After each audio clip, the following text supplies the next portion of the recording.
यशिवो नाम रूपाभ्यां या देवी सर्वमङ्गला तयोः संस्मरणात् पुंसां सर्वतो जयमङ्गलम्।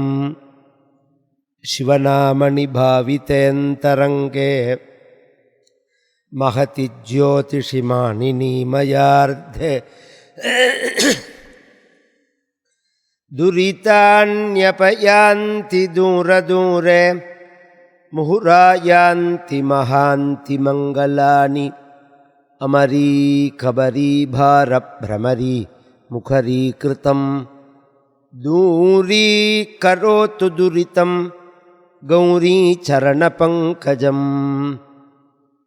नमः शिवाभ्यां नवयौवनाभ्यां परस्पराश्लिष्टवपुर्धराभ्यां नगेन्द्रकन्या वृषकेतनाभ्यां नमो नमः शङ्करपार्वतीभ्यां। कृपासमुद्रं सुमुखं त्रिनेत्रं जटाधरं पार्वतीवामभागं सदाशिवं रुद्रमनन्तरूपं चिदम्बरेशं हृदि भावयामि। हालास्यनाथाय महेश्वराय हलाहलालङ्कृतकन्धराय मीनेक्षणायाः पतये शिवाय नमो नमः सुन्दरताण्डवाय।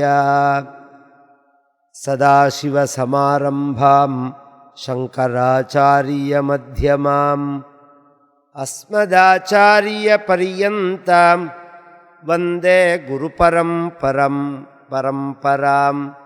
श्रुतिस्मृतिपुराणानाम् आलयं करुणालयं नमामि भगवत्पाद शङ्करं लोकशङ्करं। भक्तवात्सल्यजलधेः परमानन्दरूपिणः अस्मदाचार्यराजस्य प्रपन्नोऽस्मि पदाम्बुजं। त्र्यम्बकपुराधीशं गणाधिपसमन्वितं गजारूढमहं वन्दे शास्तारं कुलदैवतं। बुद्धिर्बलं यशोधैर्यं निर्भयत्वमरोगता अजाड्यं वाक्पटुत्वञ्च हनुमत्स्मरणात् भवेत्। ॐ श्री महादेवः शिवो रुद्रः शङ्करः नीललोहितः ईशानः विजयः भीमः देवदेवः भवोद्भव आदित्यात्मकश्रीरुद्राय परब्रह्मणे नमः। सद्गुरुचरणारविन्दाभ्यां नमः। वाग्देव्यै नमः। ॐ हनुमते नमः। श्रीहरये नमः। ॐ नमस्ते रुद्रमन्यवभूतैषवे नमः। नमस्ते अस्तु धन्वने बाहुभ्यामुतते नमः।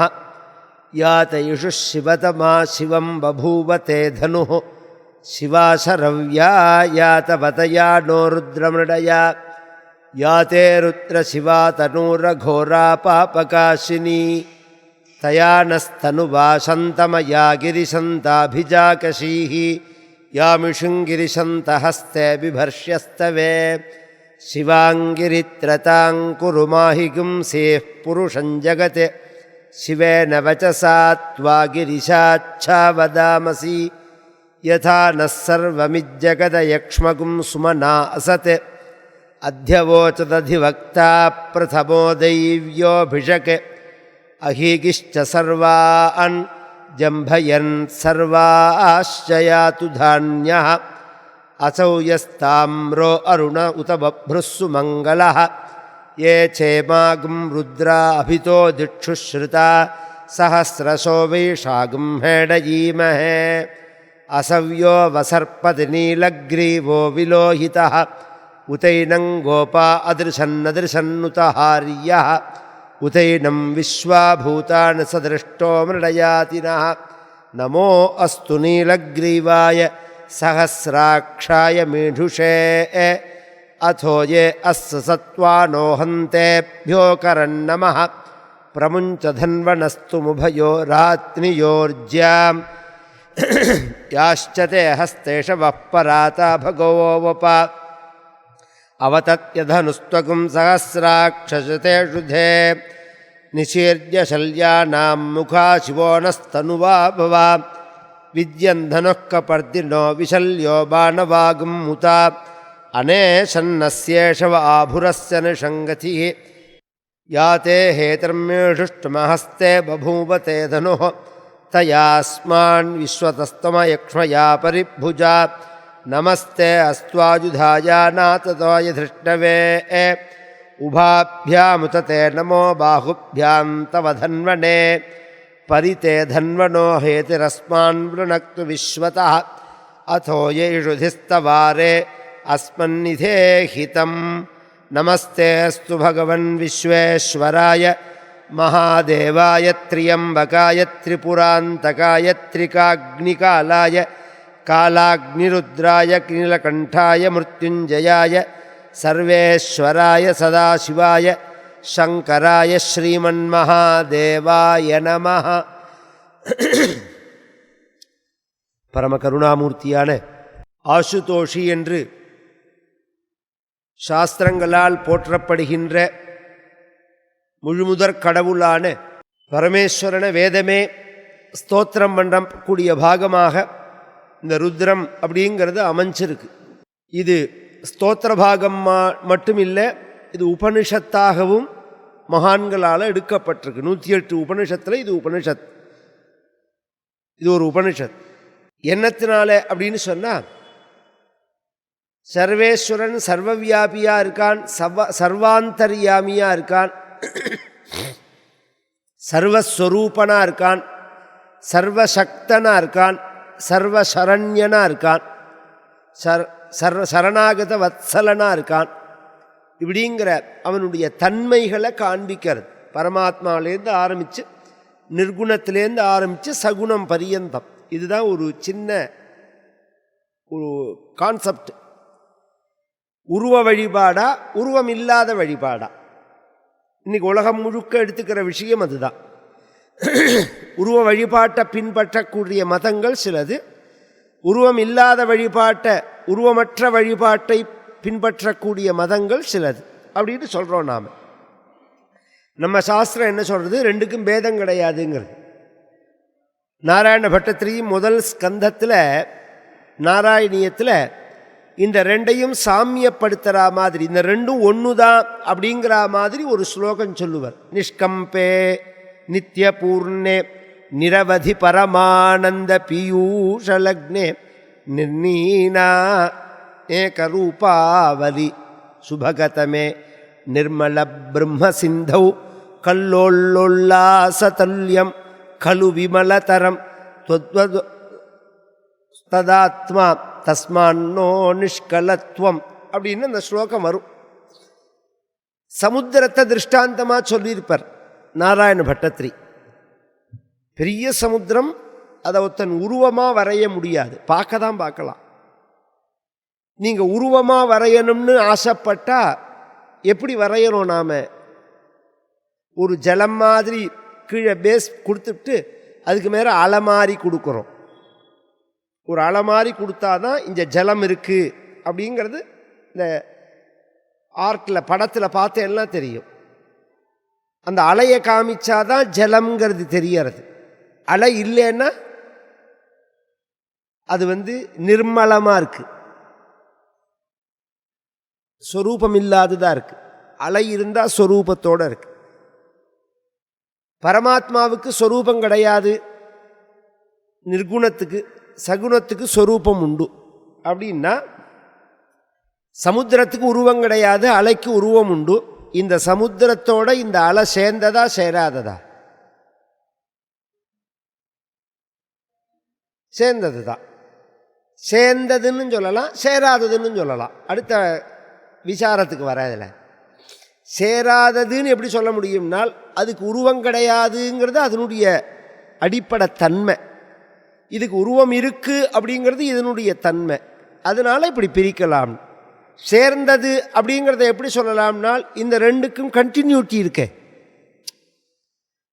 அந்த அந்த உருவமற்றதான அந்த சமுத்திரத்துக்கும் இந்த உருவம் இருக்கக்கூடிய அலைக்கும் எப்படி கண்டினியூட்டி இருக்குது? இப்போ இதை எப்படி நாம் புரிஞ்சுக்கணும் அப்படின்னா, அந்த சமுத்திரத்தோட ஒரு அவசரம், அந்த உருவம் நிரந்தரம் கிடையாது.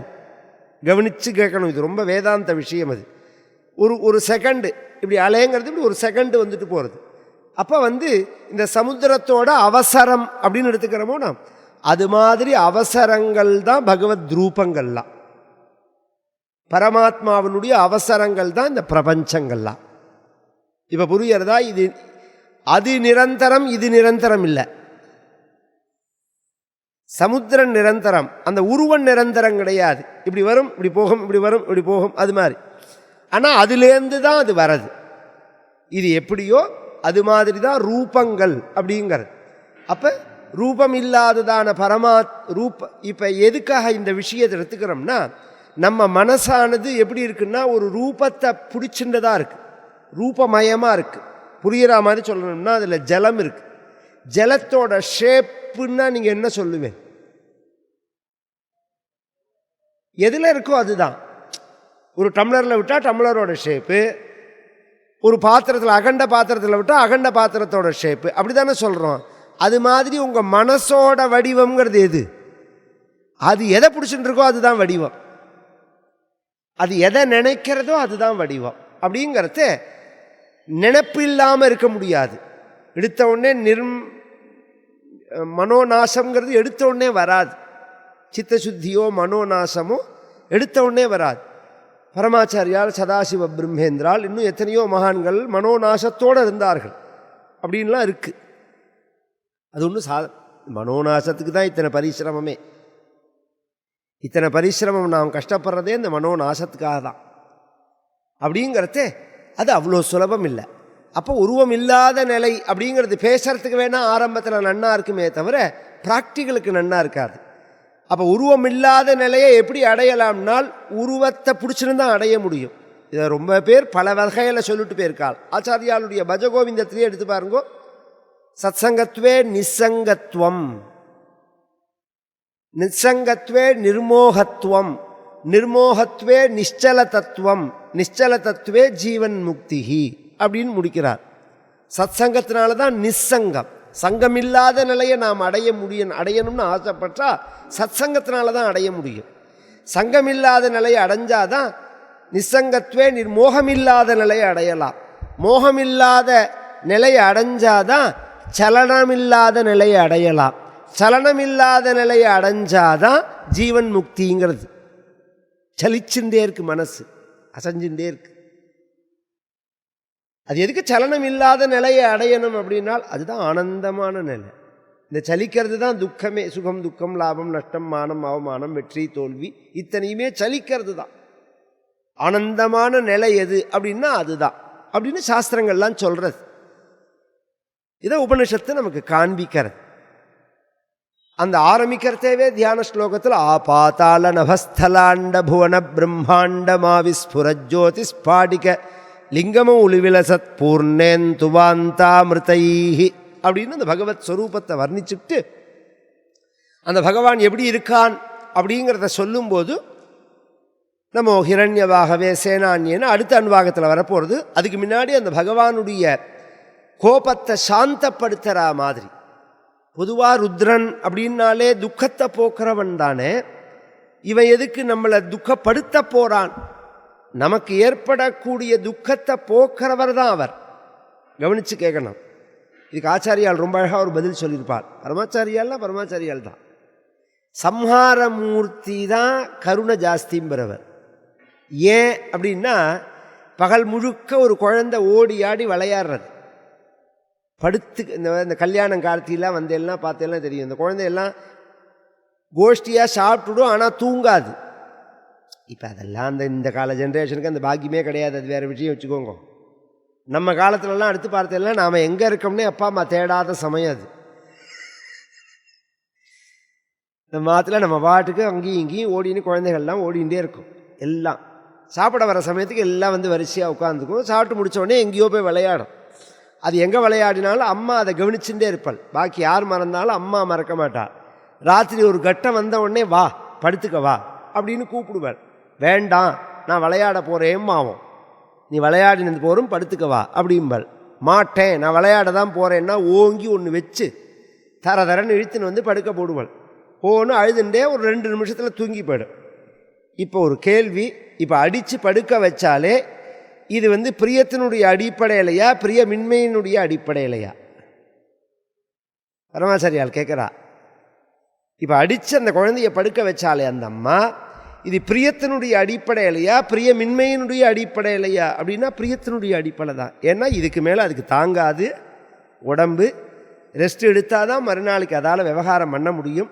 அப்படிங்கிறதுக்காக பகல் முழுக்க அது ஓடி ஆடி இருக்குது. அப்படிங்கிறதுக்காக எப்படி அந்த குழந்தைய ஒரு ஓய்வு தேவைங்கிற ரீதியில் படுக்க வைக்கிறாளோ அது மாதிரி அடிப்படையில் நம்மளை சம்ஹாரம் மூர்த்தியாக பகவான் ரட்சிக்கிறான். ஒரு ராத்திரி ஒரு தூக்கம் இருந்தால் தானே கார்த்தால ஃப்ரெஷ்ஷாக எழுந்திருக்க முடியும். அந்த ரீதியில் பகவானுடைய சம்ஹாரம் ஒரு ஒரு ஒரு பட்சம். இன்னொரு பட்சம் சம்ஹாரம்தான் சிருஷ்டிக்கு காரணமே. கிராமங்களில் விவசாயம் பார்க்குறவாளுக்கு தெரியும். கரும்பு கொள்ளை இருக்குது பற்றியில், கரும்பு விவசாயம் பண்ணிவிட்டு அந்த கரும்பை எரிச்சு விட்ருவா. இன்றைக்கி இப்போ இந்த டெல்லியில் மாசுவே அதனால தான். ஏன் மாசு அப்படின்னா, இந்த மூங்கல் கரும்பு இதெல்லாம் இருக்குது பற்றியில் நாமே எரிச்சு விட வேண்டாம். மூங்கிய காட்டில் தருமபுரி பக்கம்லாம் மூங்கிய காட்டில் மூங்கல் முத்தி போய் காற்றுல ஒன்றோட ஒன்று உரசர தேவையே அது படிச்சுடும், தீ பிடிச்சுடும். பிடிச்சுட்டா காடு முழுக்க எரிஞ்சு போயிடும். காடு முழுக்க எரிஞ்சு போகிறதே எதற்குன்னா, இப்போ நான் உதாரணம் சொல்கிறேன்.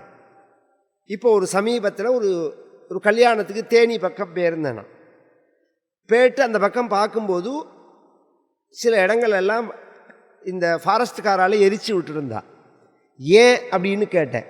அதுக்கு அவா சொன்னால், புல் அளவு மீறி தடியாக வளர்ந்துடுத்து, மிருகங்களால் அதை சாப்பிட முடியாது, மிருகங்களுக்கு ஆகாரம் கிடைக்காது, இதை எரிச்சு விட்டுட்டா மழை பெஞ்ச உடனே தளிர் புல்லாக வரும், அப்போ தான் மிருகங்கள் அதை சாப்பிட முடியும் அப்படின்னு சொன்னான். கிராமங்களில் அப்படி தான், இதை விவசாயம் பண்ணுறதே அதை எரிச்சு விட்டால் தான் ஒரு கரும்பு இருந்த இடத்துல 10 கரும்பு வரும். அது மாதிரி இந்த சம்ஹாரமே சிருஷ்டி. அக்னேராபஹ அத்ய பிருத்திவி பிருத்திவ்யா ஓஷதய ஓஷதீபியோன்னம் அன்னாத் புருஷா அப்படின்னு உபனிஷத்து இந்த சிருஷ்டி கிரமத்தை சொல்கிறது. சம்ஹாரம் பண்ணுறது அக்னி தான், எரிக்கிறது அக்னி தான். அந்த அக்னி என்ன பண்ணுறதுனால் எரிச்சு அக்னேராபஹ ஜலத்தை உண்டு பண்ணுறதுன்னா, அதுதான் நீரை உண்டு பண்ணுறது. இன்னைக்கு சொன்னால் லௌகீகமாக சொன்னால் புரியுமா, சயின்டிஃபிக்காக சொன்ன இந்த கேலக்ஸி வெடிச்சு தான் அதுலேருந்து தான் இதெல்லாம் தோன்றினது அப்படிங்கிறது. இன்னைக்கு கூட ஒரு ஆர்டிக்கல் படித்தேன், நேற்றுக்கு லித்தியம் பேசியிருந்தேன் பாருங்க.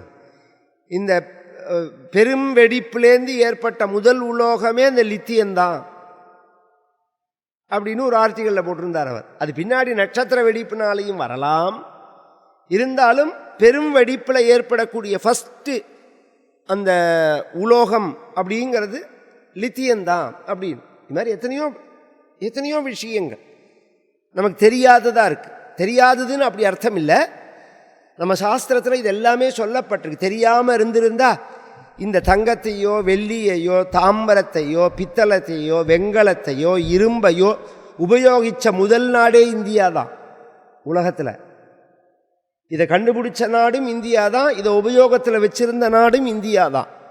இதை எப்படி பிரிக்கிறதுன்னு தெரியாமையே அவர்கள்லாம் வச்சுருந்துப்பார்கள். அதனால் அது எல்லாமே நம்ம தேசத்தில் இருந்திருக்கு. இந்த டெக்னாலஜிலாம் நாளடைவில் நாம் அதை விட்டுட்டு இன்னொருத்தட்ட நாம் கேட்குற மாதிரி ஆகிடுதுன்னு வச்சுக்கோங்களேன், அதை விட்டுருவோம். இப்போ விஷயம் அந்த சம்ஹாரமே சிருஷ்டிக்கு காரணமாக இருக்குது. அந்த சம்ஹாரத்துக்கு காரணமாக இருக்கிறது கோபம். அந்த கோபத்துக்கு நமஸ்காரம். மன்யவே உதோத இஷவே நமஹா, நான் உன்னுடைய கோபத்துக்கு நமஸ்காரம் பண்ணுறேன். கோபத்தினுடைய அடையாளமாக என்ன இருக்குது அப்படின்னா, அஸ்து தன்வனே பாகுப்யா முததே நமஹா. அந்த கைகள் இருக்க, அந்த கைகள்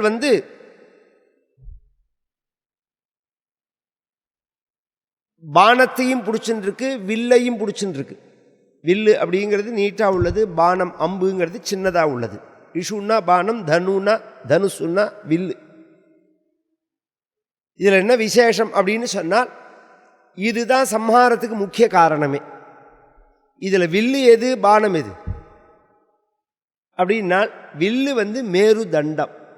இந்த கேலக்ஸி படம் பாருங்க ராத்திரியில் நெட்டில், நடுப்பில் ஒரு கோல்டு பெருசாக ஒரு குச்சி மாதிரி இருக்கும், அதை சுற்றி தான் இருக்கும், பெருசாக லைட்ஸ் மாதிரி. அது மேரு தண்டம்னு சொல்லுவா. கேலக்சியோட இது சாஸ்திரங்களில் பரமேஸ்வரனுடைய தனுஷா அதைத்தான் சொல்கிறான். நமக்கு புரிகிற மாதிரி சொல்லணும்னா நம்ம உடம்புலையும் இருக்காது. சிருஷ்டி அண்டம் பிண்டம்ங்கிறது ரெண்டும் ஒன்று தானே. நம்ம உடம்புல ஸ்பைனல் கார்டு, இந்த ஸ்பைனல் கார்டை சுற்றி தான் இந்த உடம்பே. அது மாதிரி அதை சுற்றி தான் இந்த பிரபஞ்சமே ஃபுல்லாக. இந்த பிரபஞ்சம் முழுக்க இயங்கிறது அதுதான். இந்த பிரபஞ்சத்துக்கு முழுக்க இயக்கத்தை கொடுக்கறது ஒன்று. ரெண்டாவது இஷு அப்படின்னா பானம். அந்த பானம் யாருன்னால் மகாவிஷ்ணு. திரிபுர சம்ஹாரம்னு ஒரு சரித்திரம். நான் அந்த ஸ்ரீருத்ரம் சுருக்கமாக தான் சொல்லுவேன். ஆனால் இந்த செக்ஷனை விட்டுவிட மாட்டேனா. இன்றைக்கி இதோட முடிஞ்சாலும் இதை விரிவாக நான் ஆன்லைனில் சொல்ல போகிறேன். ஏன்னா இது ரொம்ப ஆரம்பித்த சப்ஜெக்டு, உயர்ந்த சப்ஜெக்டு. இது எப்படி இருந்தாலும் எனக்கு 1 மாதம் ஆகும் இந்த சப்ஜெக்டை சொல்கிறதுக்கு ஃபுல்லாக. அப்படிங்கிறதே அது ஒரு 4 நாள் சிவராத்திரி அனுசரித்து ருத்ரபரமாக சொல்லுவோங்கிறதுக்காக இந்த சப்ஜெக்ட் எடுத்துட்டேன். இதனுடைய கண்டினியூட்டி ஆன்லைனில் இருக்கும். நீங்கள் யாருக்கெல்லாம் அதை ஃபாலோ பண்ணணும் அப்படிங்கிற எண்ணம் இருக்கோ 2 ஆப்ஷன் சொல்கிறேன். ஒன்று உங்களுடைய நம்பரை நீங்கள் கொடுத்தா வாட்ஸ்அப்பில் அந்த மெசேஜ் வரும், கண்டினியூட்டியோட லைவ் லிங்க் வரும். இல்லையா தாமோதர தீக்ஷிதர் அப்படின்னு யூடியூப் சேனலே இருக்குது, அதில் போய் சப்ஸ்கிரைப் பண்ணினாலும் அதில் வரும். ஆனால் இதனுடைய கண்டினியூட்டி இருக்கும் உங்களுக்கு. ஏன்னா அவ்வளோ பெரிய விஷயங்களை சப்தங்களாக சொல்லிட்டு போகிறதே. நான் இப்போ உதாரணமாக நம சூதாயா அப்படின்னா தேரோட்டியா பகவான் இருக்கான்னு சொல்லிட்டு போகலாம். நமோ தூதாயா அப்படின்னா தூதனா பகவான் இருக்கான் அப்படின்னு சொல்கிறது. தூதனா இருக்கான் அப்படின்னு ஒரு வார்த்தையில் நான் சொல்லிட்டு போகிறதுக்கும், எந்த விதத்தில் தூதனா இருக்கான், எந்த விதத்தில் தூதனா இருந்தான் அப்படிங்கிறத விளக்கிறதுக்கு வித்தியாசம் இருக்கணும். அது மாதிரி சொல்லணும்னு ஆசைப்படுறேன்னா, இங்கே திரிபுர சம்ஹாரம் அப்படின்னு ஒரு சரித்திரம், பிரசித்தமான சரித்திரம் புராணங்களில். திரிபுராரி அப்படின்னு பரமேஸ்வரனுக்கு பெயர். மும்மலம் அப்படின்னு சொல்கிறோமோனோ, அந்த மும்மலம்தான் திரிபுரம் அப்படிங்கிறது.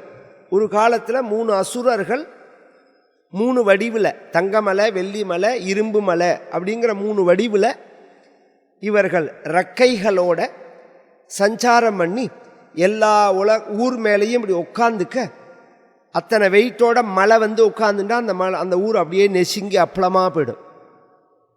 2 வகையாக, பூமியிலேருந்து வெடிப்பு வந்தாலும் பூகம்பம் மாதிரி போயிடும், மேலேந்து ஒரு ஸ்பேஸ்லேருந்து ஒரு கல் விழுந்தாலும்.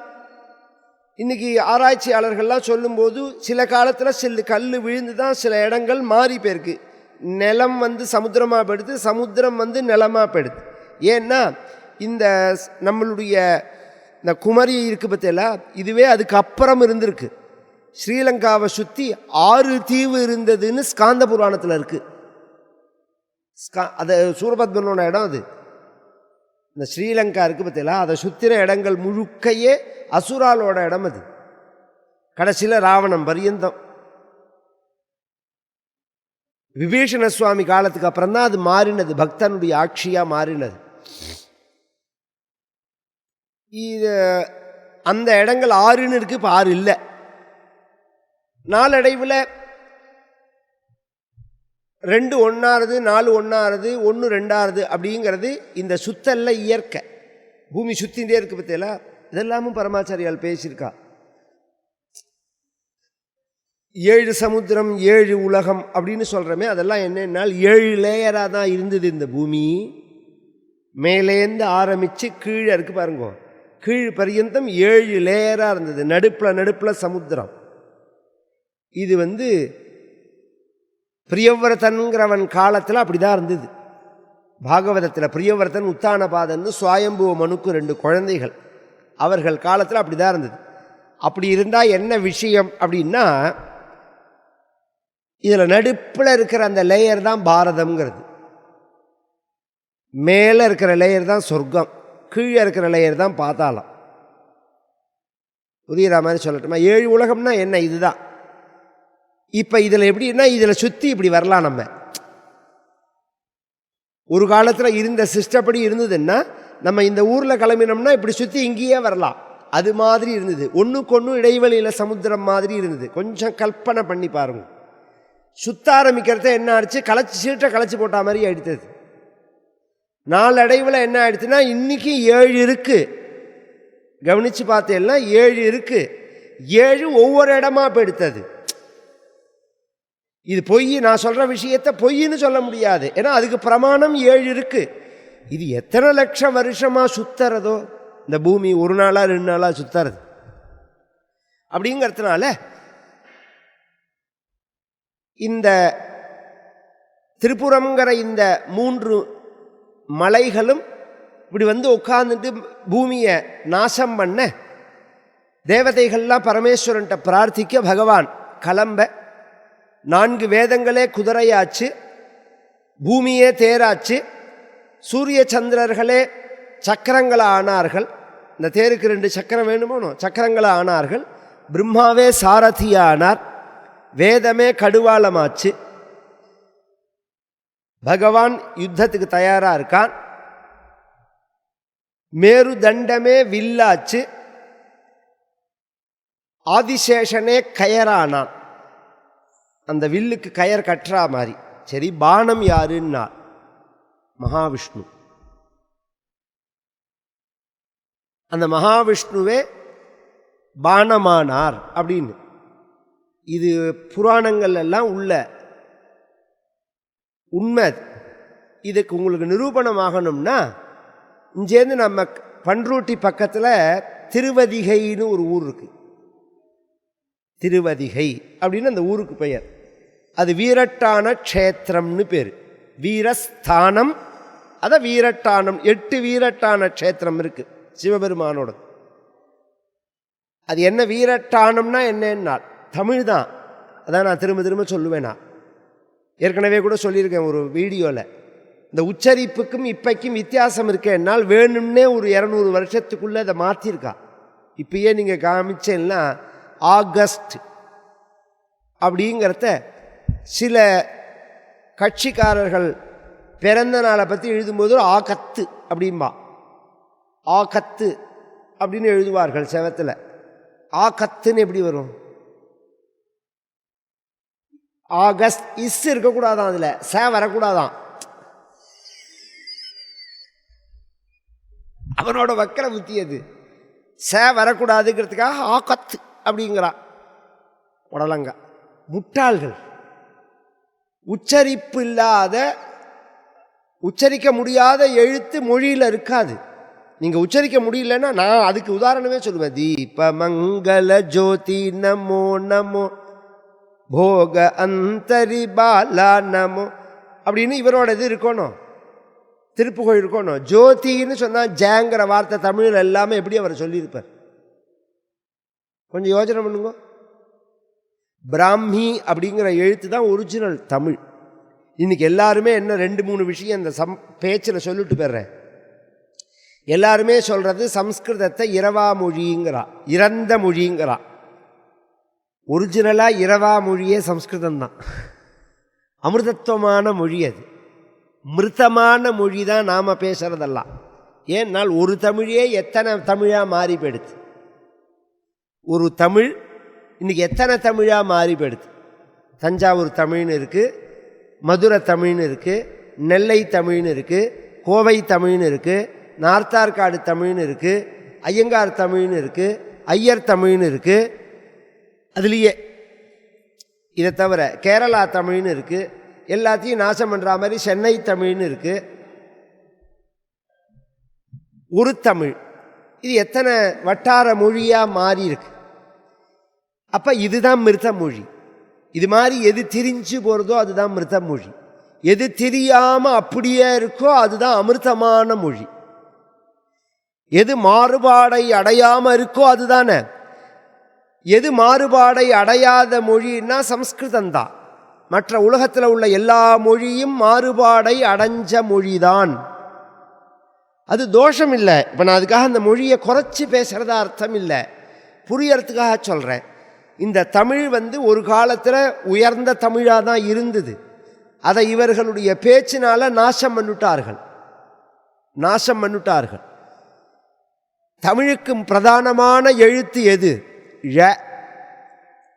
இந்த ழ உலகத்தில் எதுலேயுமே கிடையாது, இல்லை, 2 இடத்துல இருக்குது.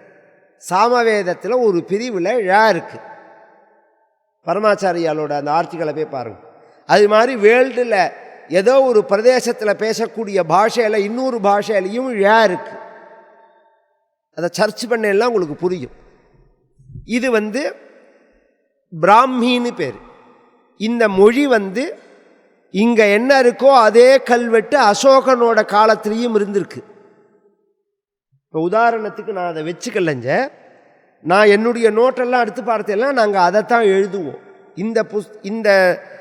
இந்த தேவநாகரம் இருக்கு பாருங்க, இந்த எழுத்தை நாங்கள் எழுத மாட்டோம்.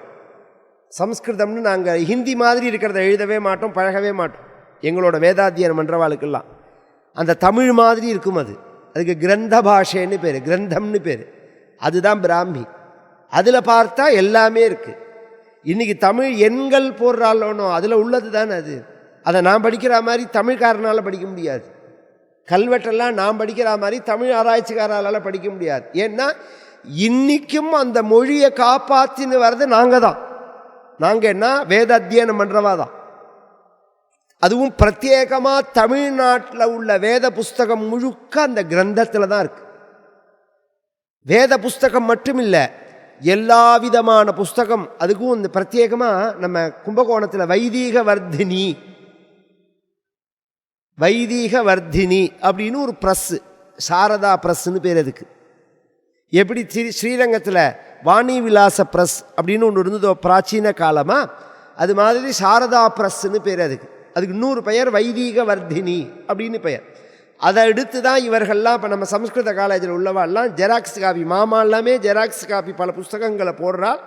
இதெல்லாமே ஒரு காலத்தில் அந்த கும்பகோணத்தில் பிரிண்ட் பண்ணப்பட்ட புஸ்தகங்கள் தான். அது அவுட் ஆஃப் பிரிண்ட். அந்த அவுட் ஆஃப் பிரிண்ட் புஸ்தகங்கள் தான் எங்கள்கிட்ட நிறையா இருக்குது. அதை நீங்கள் எடுத்து ஜெராக்ஸு தான் பண்ணலாம். காப்பி டிஜிட்டலாக அதை எடுத்து நீங்கள் போடலாமே தவிர அந்த அச்சு கிடையாது. அதுதான் ஒரிஜினல் தமிழ்ங்கிறது. கல்வெட்டில் நிரூபணம் மாறுறது, நாளடைவில் அது திரிஞ்சு போயிடுது. அது மாதிரி வீரஸ்தானம்ங்கிறது வீரட்டானம்னு மாற்றிட்டு ஆய்வா. வீரஸ்தானம். இப்போ உதாரணமே நமச்சிவாயன்னு சொல்கிறோமா? நம்ம உச்சரிக்கும் போது சிவாயன்னு தானே சொல்கிறோம். ச ச ஜ ஜ இந்த 4 வகையாக இருக்குது. ஷ வேற, ச வேற, ஷ வேற. ஷ அப்படிங்கிறது வேற, ச சர்ப்பம் அப்படிங்கிறது வேற, ஷ சங்கரன் அப்படிங்கிறது அதில் தான் சொல்லணும். சங்கரன் போட்டுக்கிறா சில பேர். என்னவோ வைத்தியம் எப்படி எப்படி இல்லாமல் பிடிக்கிறதுன்னு வச்சுக்கோங்களேன். கேட்டால் நியூமராலஜிங்கிறான், சப்தார்த்தமே வராது அதில். சம் கரோதி சங்கரா. சம்னா மங்களம்னு அர்த்தம். கரோதி மங்களத்தை செய்பவர், அதனால சங்கரன் அப்படின்னு பெயர். அந்த ஷ வேற, ச சர்ப்பம்னு சொல்ற ச வேற, ஷா அப்படிங்கிறது வேற. உஷா அப்படின்னா சூரியனோட பத்னி அல்லது பகல்னு பேர். உஷா அப்படிங்கிற சப்தத்துக்கு பகல் அப்படின்னு பேர், அல்லது சூரியனுடைய பத்னி. அதில் ஷான்னு சொல்கிற மத்தியில் அந்த ஷா வேற. இதெல்லாம் நாம் உச்சரிக்கிறதுல இருக்குது. இன்றைக்குமே தமிழ்னு சொல்கிறவாளுடைய பேரில் எல்லாமே அதெல்லாம் இருக்குது. மகேஷ்னு வச்செல்லாம் இஷ்டம் எப்படி யூஸ் பண்ணுவேன் நீங்கள் அப்படிங்கிற ஒரு கேள்வி வருமோ? நான் எதுக்கு சொல்கிறேன்னா இதெல்லாமே தமிழ் தான். நாளடைவில் பேச்சில் மாறி போயிடுத்து வீரஸ்தானம்ங்கிறது தான் வீரட்டானம்னு மாறினது. அது 8 வகையான வீர விளையாட்டுகளை சிவபெருமான் செஞ்ச இடம் அது. அதில் ஒன்று திருவதிகை. அந்த ஊரில் பண்ணின லீலை விளையாட்டுங்கிறது திரிபுர சம்ஹாரம்ங்கிறது. அந்த ஊரில் உள்ள பரமேஸ்வரனுக்கு திரிபுராரின்னு பெயர். அந்த ஊரில் உள்ள பெருமாளுக்கு என்ன பெயர்? திருவதிகையில் உள்ள பெருமாளுக்கு என்ன பெயர்? அதுதான் இந்த பேர், சரநாராயணன்னு பெயர். சரமா இருந்தார், அவர் அம்பா இருந்தார். அப்படிங்கிறதுனால இன்றைக்கும் பெருமா கோவிலில் பகவானுக்கு சரநாராயணன்னு தான் பெயர். அந்த மேரு இதை வச்சுன்னு பகவான் தண்டிக்கிறான். அதுதான் வில்லு, அதுதான் அம்பு. உலகத்தில் பொதுவாக பகவானை வந்து திரிசூலின்னு சொல்லுவோம், நம்ம சூலபாணி அப்படின்னு சொல்லுவோம். அது பின்னாடி வந்த பெயர். ஒரிஜினலாக சிவபெருமானுடைய ஆயுதம் எதுன்னா வில்லு தான். உலகத்தில் வில்லாளியில் முதலானவர் யாருன்னா சிவபெருமான் தான். 3 பேர் தான் வில்லாளியில் டாப் உலகத்தில்: சிவபெருமான், ராமர், அர்ஜுனன். இந்த 3 பேர் தான். இந்த 3 பேருடைய வில்லுக்கு தான் தனி பெயர், பிரத்யேகமாக தனி பெயருங்கிறது 3 பேருக்கு தான். சிவபெருமானுடைய வில்லுக்கு பினாக்கம், ஆச்சர பினாக்கம் பிப்ரதாகஹி அப்படின்னு வரப்போகிறது மேலே. பினாக்கம்னு பேர், பினாக்கபாணி அப்படின்னு பேர். ராமபிரானுடைய வில்லுக்கு கோதண்டம்னு பெயர். அர்ஜுனுடைய வில்லுக்கு காண்டீவம்னு பெயர். இந்த ஒரு ஆச்சரியம் என்னன்னா, இந்த அர்ஜுனன், இந்த ராமபிரான், இந்த 2 பேரும் இந்த வில்லு சம்பந்தப்பட்ட விஷயம் வரத்தே சிவபெருமான எப்படி அவர்கள் நமஸ்காரம் பண்ணினார்கள்ங்கிறதுக்கு 2 இடம் சொல்கிறேன். இந்த பின்னாடி யுத்த காண்டத்தில், ராமாயணத்தில் கடைசியில் ஒரு படை அனுப்புகிறான் ராவணன். ரிசர்வ் போலீஸ் மாதிரி முழு ஃபுல் படையை அனுப்புகிறான் ராவணன். பகவான் அத்தனை பேரையும் வதம் என்றால் சம்மோகனாஸ்திரம்னு ஒரு அஸ்திரம் போட்டு அத்தனை இவன் எல்லாரையுமே உட்காந்துக்கோங்கன்றாள் பகவான். நீங்கள் யாருமே வர வேண்டாம் அப்படின்னு சொல்லிவிட்டு வானர சைன்யமோ, விபீஷணனோ, சுக்ரீவனோ, ஆஞ்சநேய சுவாமியோ, லக்ஷ்மண சுவாமியோ எல்லாரையும் உட்காருன்ட்டாள். நீ இந்த பக்கம் வராதே, இது ரொம்ப ஆபத்தான படை அப்படின்னுட்டாள். ராமர் மட்டும் இருந்து தான் அந்த படையோட சண்டை போடுறார். அதில் எப்படி வர்ணிக்கப்பட்டிருக்கிறதுனா, எங்கே பார்த்தாலும் ராமராக இருந்தார்னு இருக்கு. யாருக்கு யாரை பார்த்தாலும் ராமராக இருந்தார் அப்படின்னு இருக்கு. இப்படி சண்டை போட்டுட்டு வந்தோடனே இவாளே பிரமிச்சு போயிட்டா. இங்கே உட்காந்துன்னு பார்க்குறவாள்லாம் பயந்து போயிட்டா. இப்படி ஒரு ராமரை கோபத்தோடு பார்த்ததில்லை. இப்படி பகவான் வந்து அந்த சுமேரு பர்வதத்தில் வந்து அப்படி உட்காந்துன்னு இப்படி காலை ஊனின்னு இப்படி உட்காந்துட்ட உடனே சுக்ரீவன், விபீஷணன் எல்லாரும் பயப்படுறா கிட்டக்க வரத்துக்கு. பகவான் சிரிச்சுட்டே, என்ன பயம், கிட்டக்க வாங்கோன்னா. இல்லை, பார்க்கறதுக்கே பயமாக தான் இருந்தது.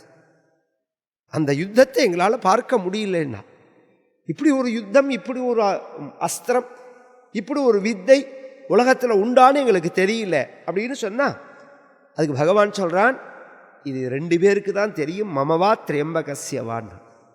இது எனக்கு தெரியும், பரமேஸ்வரனுக்கு தெரியும். 3வது பேருக்கு இது தெரியாது அப்படிங்கிறா.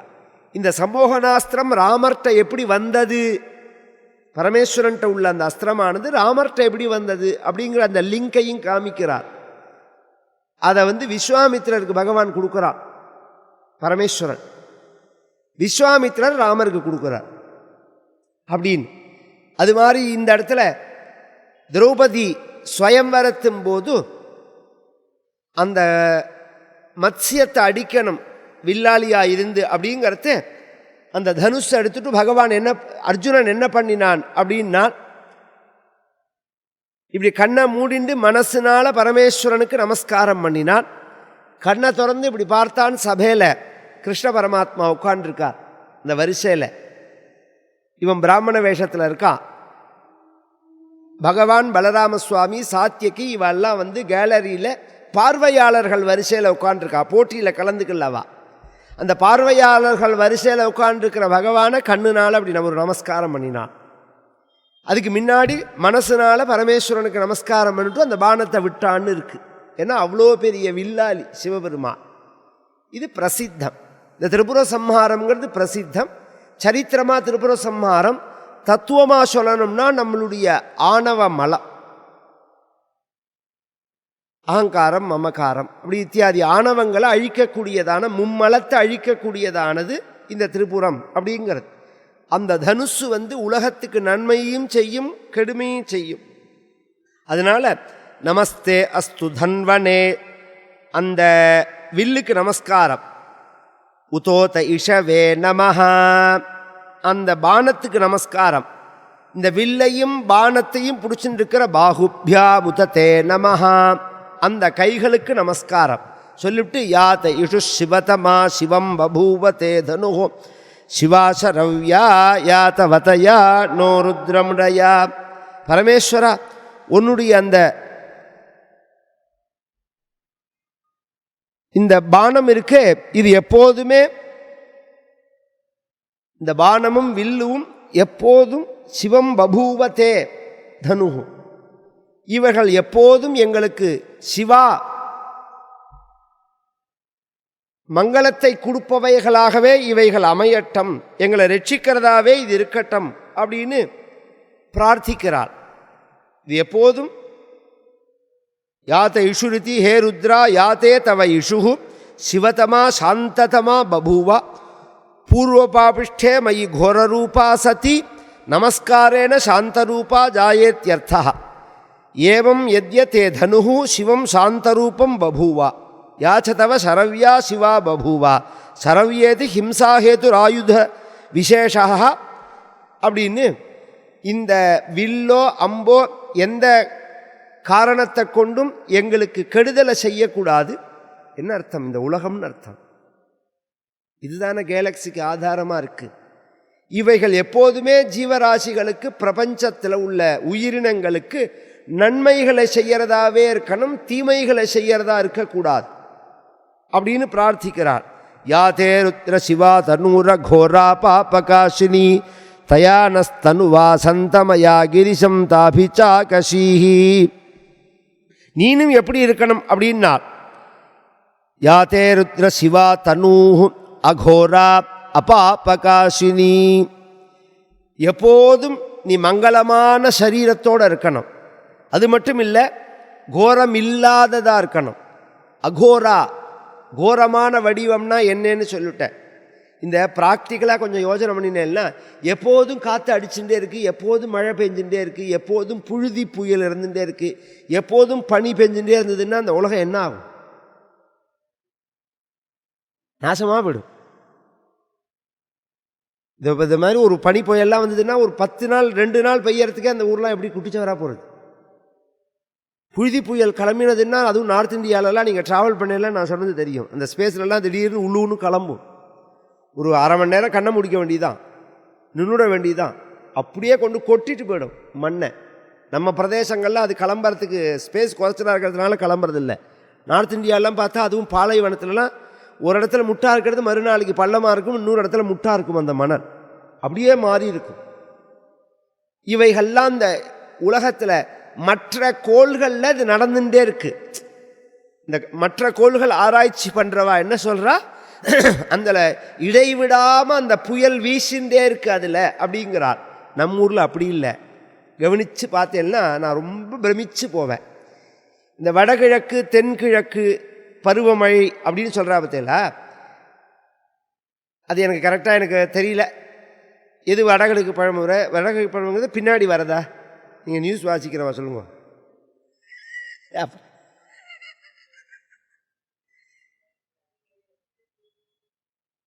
எது முன்னாடி வரும்?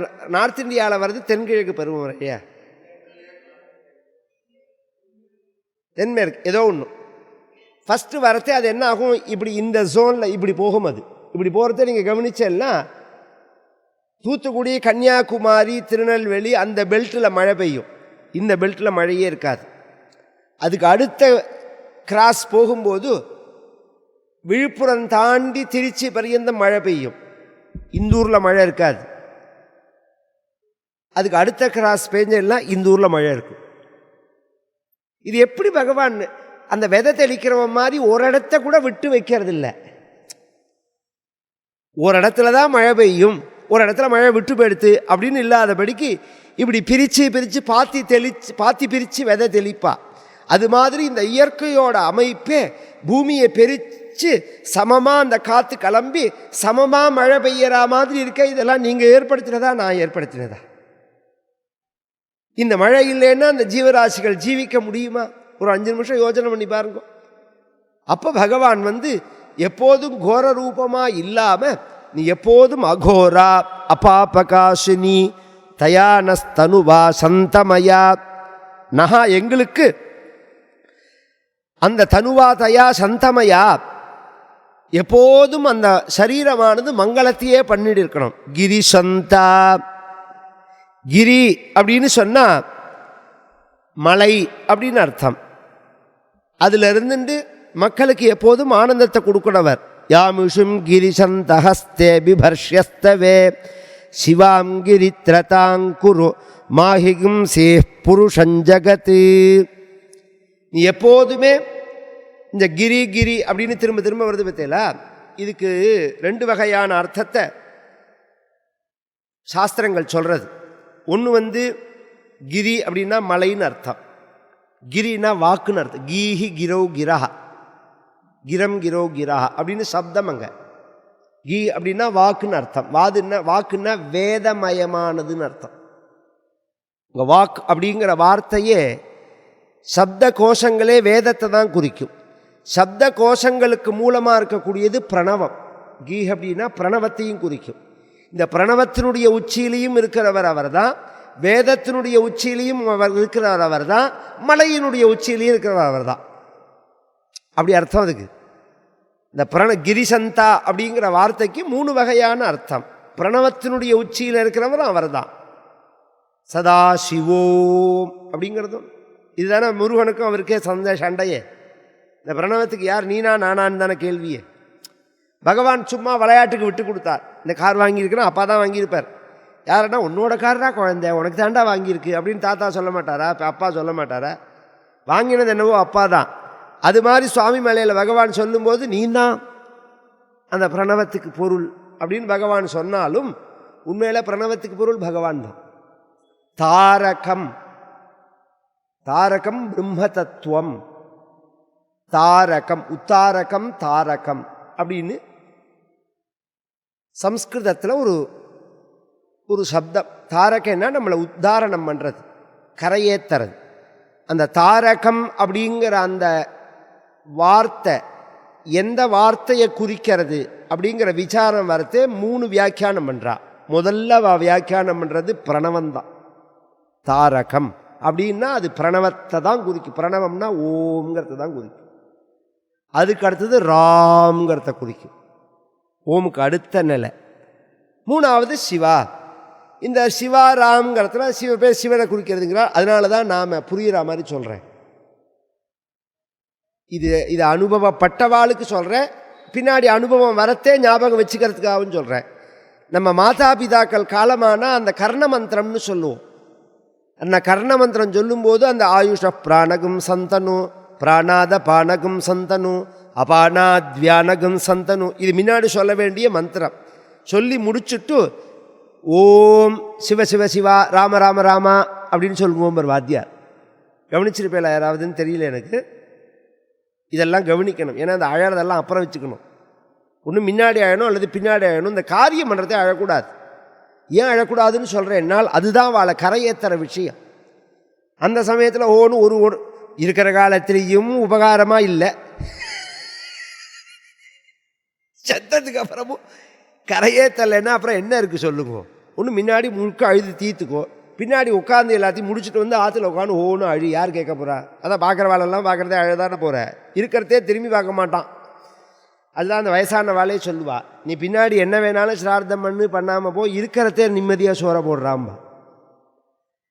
நான் பின்னாடி வடபாயசத்தோடு நான் சமிருத்தியாக சமாராதனை பண்ணி நான் அப்படி பண்ணுறேன் இப்படி பண்ணுறேன் சிரார்த்தங்கிறதுல இருக்கிறதுல பட்டினி போட்டுவிட்டு பறக்க விட்டுவிட்டு கவனிக்காமல் மாதா பிதாக்கள் சாப்பிட்டாளா சாப்பிட்லையான்னு கவனிக்காமல் திரும்பி பார்க்காம விட்டுவிட்டு பின்னாடி நீ 1000 சிரார்த்தம் பண்ணி என்ன பிரயோஜனம்? அதுக்கு என்ன பலன்? அதே தான் இதுவும். நம்ம கரையேத்தரத்தே நன்னா கரையேத்தனம். அதில் சொல்லும்போது ஒன்று சொல்லிட்டு சிவசிவா ராமராமா அப்படிம்பா. இந்த மூணுமே பிரணவத்தை குறிக்கிறது. கிரி அப்படின்னா பிரணவத்தையும் குறிக்கும், வேதத்தையும் குறிக்கும், மலையையும் குறிக்கும். கிரிசந்த பிபர்ஷ கிரிசந்தாஸ்தே பிபர்ஷ்யஸ்தவே. இஷுவை அந்த பானத்தை கையில் பிபர்ஷி ஹஸ்தவே பிபர்ஷி அந்த கையில் பிடிச்சுன்னு இருக்க. சிவாம் கிரித்ரதாங்குரு, அது எப்போதும் எங்களுக்கு சிவத்தை தான் செய்யணும். மாஹிகும் சீஹி மாமாஹிகும் சீஹி, இந்த ஜகத்துக்கு எப்போதும் ஹிம்சையை பண்ணவே கூடாது. இந்த புருஷம் ஜகத்துங்கிறது இந்த பிரார்த்தனைகள் எல்லாமே வேதத்தில் என்ன விசேஷம்னா தனிப்பட்ட ஆளாக சொல்லலை, பகுவச்சனத்தில் பிரார்த்திக்கிறது. சிவே நவஜசா த்வா கிரிஷாச்சா வதாமசி யதா ந சர்வமிஜ்ஜகத யக்ஷ்மகும் சுமனா அசத். கிரிஷா பரமேஸ்வரா, ஒன்றை அடைவதற்கு மங்களமான வார்த்தைகள் இருக்கு, அதெல்லாம் நாங்கள் சொல்கிறோம். சிவேன வச்சசா, என்னென்ன மங்களமான வார்த்தைகள் ஸ்தோத்திரங்கள் இருக்கோ அதெல்லாம் நாங்கள் சொல்கிறோம். நீ என்ன தெரியுமா பண்ணணும், எங்களுக்கும் இந்த ஜகத் இந்த உலகத்துக்கும் எப்போதுமே அயக்ஷ்மம் அப்படின்னா, யக்ஷ்மம்னா நோயின்னு அர்த்தம். நோய் இல்லாததான, அதுக்கு மேலே சுமனா, ஒத்தரை பார்த்தா பிரியம் இருக்கணும், துவேஷம் இருக்கக்கூடாது. உலகத்தில் என்னத்தை கொண்டு போகிறோம்? இந்த ஒத்தரை பார்த்தா சந்தோஷமாக பிரியமாக பார்த்துக்கிறதுல உள்ள அந்த ஒரு ஜிலிஜிலிப்பு, அந்த ஜாலி வரவே வராது. ஒரு காலத்தில் நம்ம கூட்டு குடும்பமாக இருக்கிறதே எத்தனை மனஸ்தாபம் வந்தாலும் விட்டு கொடுக்குற தன்மையினால் அது சகஜமாச்சு. இப்போ என்ன ஆயிடுச்சுன்னா, அந்த கூட்டு குடும்பம் மாறி போனதுனால பார்க்குற நேரமே குறைச்சல், வாழற காலமே குறைச்சல், அதில் சேர்ந்து இருக்கிற காலமே குறைச்சல், அதில் பார்க்குற காலமே குறைச்சல், அதில் பேசுகிற காலமே குறைச்சல், அதுலேயும் சண்டை போட்டோம்னா எங்கே போகிறது? அதனால் ஒத்தருக்கொத்தர் எப்போதுமே சுமனா நல்ல மனசோடு இருக்கணும். அசத்துன்னா இந்த இடத்துல இது தாத்து, அது மாதிரி இந்த உலகமானது விலங்கட்டம் அப்படின்னு பிரார்த்திக்கிறது. ந சத்து அப்படி அர்த்தம் இல்லை, ஆசீத் அப்படின்னு சொல்கிறோமோ அதனுடைய பிரிவு அது. இந்த உலகமானது அப்படி விலங்கட்டம். அத்தியவோச்சததி அதுக்கு அடுத்தது சொல்கிறாள். அத்தியவோச்சததி வக்தா பிரதமோ தெய்வியோபிஷக் அஹீகிஷ்ட சர்வான் ஜம்பயன் சர்வா ஆஷ்சயாத்து தான்யஹ. பிரதமோ தெய்வியா, இந்த உலகத்துக்கு முதல் கடவுள் அப்படிங்கிறது யாருன்னால் சிவபெருமான் தான். எப்படி சார் சொல்கிறேன்னா, வேதம் தானே சொல்கிறது, நான் சொல்லலையே. பிரதம தெய்வம். நீங்கள் அவாவா 1000 ட்விஸ்ட் பண்ணி பேசலாம், பிரமாணத்தோடு பேசணும். இந்த விஷயமே அதுதான், பிரமாணம் இல்லாமல் பேசவே கூடாது. இன்னைக்கு எத்தனையோ லயனில் பேசுகிறவா, ஜோசியத்தை எடுத்துட்டாலும் சரி, உபன்யாசங்கள் எடுத்துட்டாலும் சரி, பட்டிமன்றங்கள் எடுத்துட்டாலும் சரி, இல்லை டிபேட்டில் எடுத்துட்டாலும் சரி, அந்த பிரமாணத்தோடு பேசுகிறவாளுக்குள்ள மதிப்பு தனி தான். நம்ம ஆச்சாரியாளுக்கும் ஹைடெக் சுவாமிஜிக்கு என்ன வித்தியாசம்? கொஞ்சம் யோஜனை பண்ணுங்க. ஏன்னா நான் அப்படி அந்த திருஷ்டாந்தம் சொன்னால் தான் புரியும். நம்மளுடைய பாலபெரிவா இருக்கா, சிருங்கேரியில் மகா சன்னிதானம் இருக்காள், சன்னிதானம் இருக்காள். இவாளுக்கும் எத்தனையோ சுவாமிகள் வேதாந்த லெக்சர் கொடுக்குறா. அவளுக்கு என்ன வித்தியாசம் அப்படின்னா, இவா சித்திரீகரித்து இந்த இந்த ஒரு கல்யாணம் காலத்தில் போனேன்னா அங்கே என்னமோ பண்ணுறாள் வேணா கேட்ரிங்காரா, அந்த கேட்ரிங்காரா டெக்கரேஷன் பண்ணியிருப்பா முன்னாடி பார்த்தேன்னா. இல்லைன்னா சில கடைகளுக்கு, சாப்பாடு கடைகளுக்கெல்லாம் பார்த்தேன்னா அதை டெக்கரேஷன் பண்ணி வச்சுருப்பா. சாப்பாடு தான் அதை டெக்கரேஷன் பண்ணி வச்சுருப்பா. வெளியில் உள்ளே என்ன இருக்குன்னே தெரியாதபடிக்கு வெளியில் டெக்கரேஷனாக இருக்கும். கொடுக்குறது என்னவோ சாப்பாடு தான். அது மாதிரி டெக்கரேஷனான வார்த்தைகளால் சொல்லுவாள். இப்போ உதாரணம் நானே ஒரு ஆர்டிக்கல் படித்தேன், ஒரு வீக்லி மேகசின் தானே சொல்லணும், அதை வீக்லி வார இதழில் ரொம்ப பிரபலமான சுவாமிஜி, அவர் பேரை சொல்ல வேண்டாம். அதில் ஒன்று என்ன விஷயம்னா, உனக்கு ஏதாவது கோபம் வந்ததுன்னா ஒரு ரூமில் போய் கதவை சாத்தின்னு தலகாணியை ஓங்கி ஓங்கி குத்துன்னாரு. உனக்கு கோபம் வந்ததுன்னா நீ வெளியில் கோபப்படாத, அந்த கோபத்தை குறைச்சிக்கிறதுக்குள்ள வழியை சொல்கிறார் அவர். ஓங்கி ஓங்கி குத்துன்னா. இப்போ அவர் சொன்னது ரைட்டாக தப்பானா ரைட்டு தான்.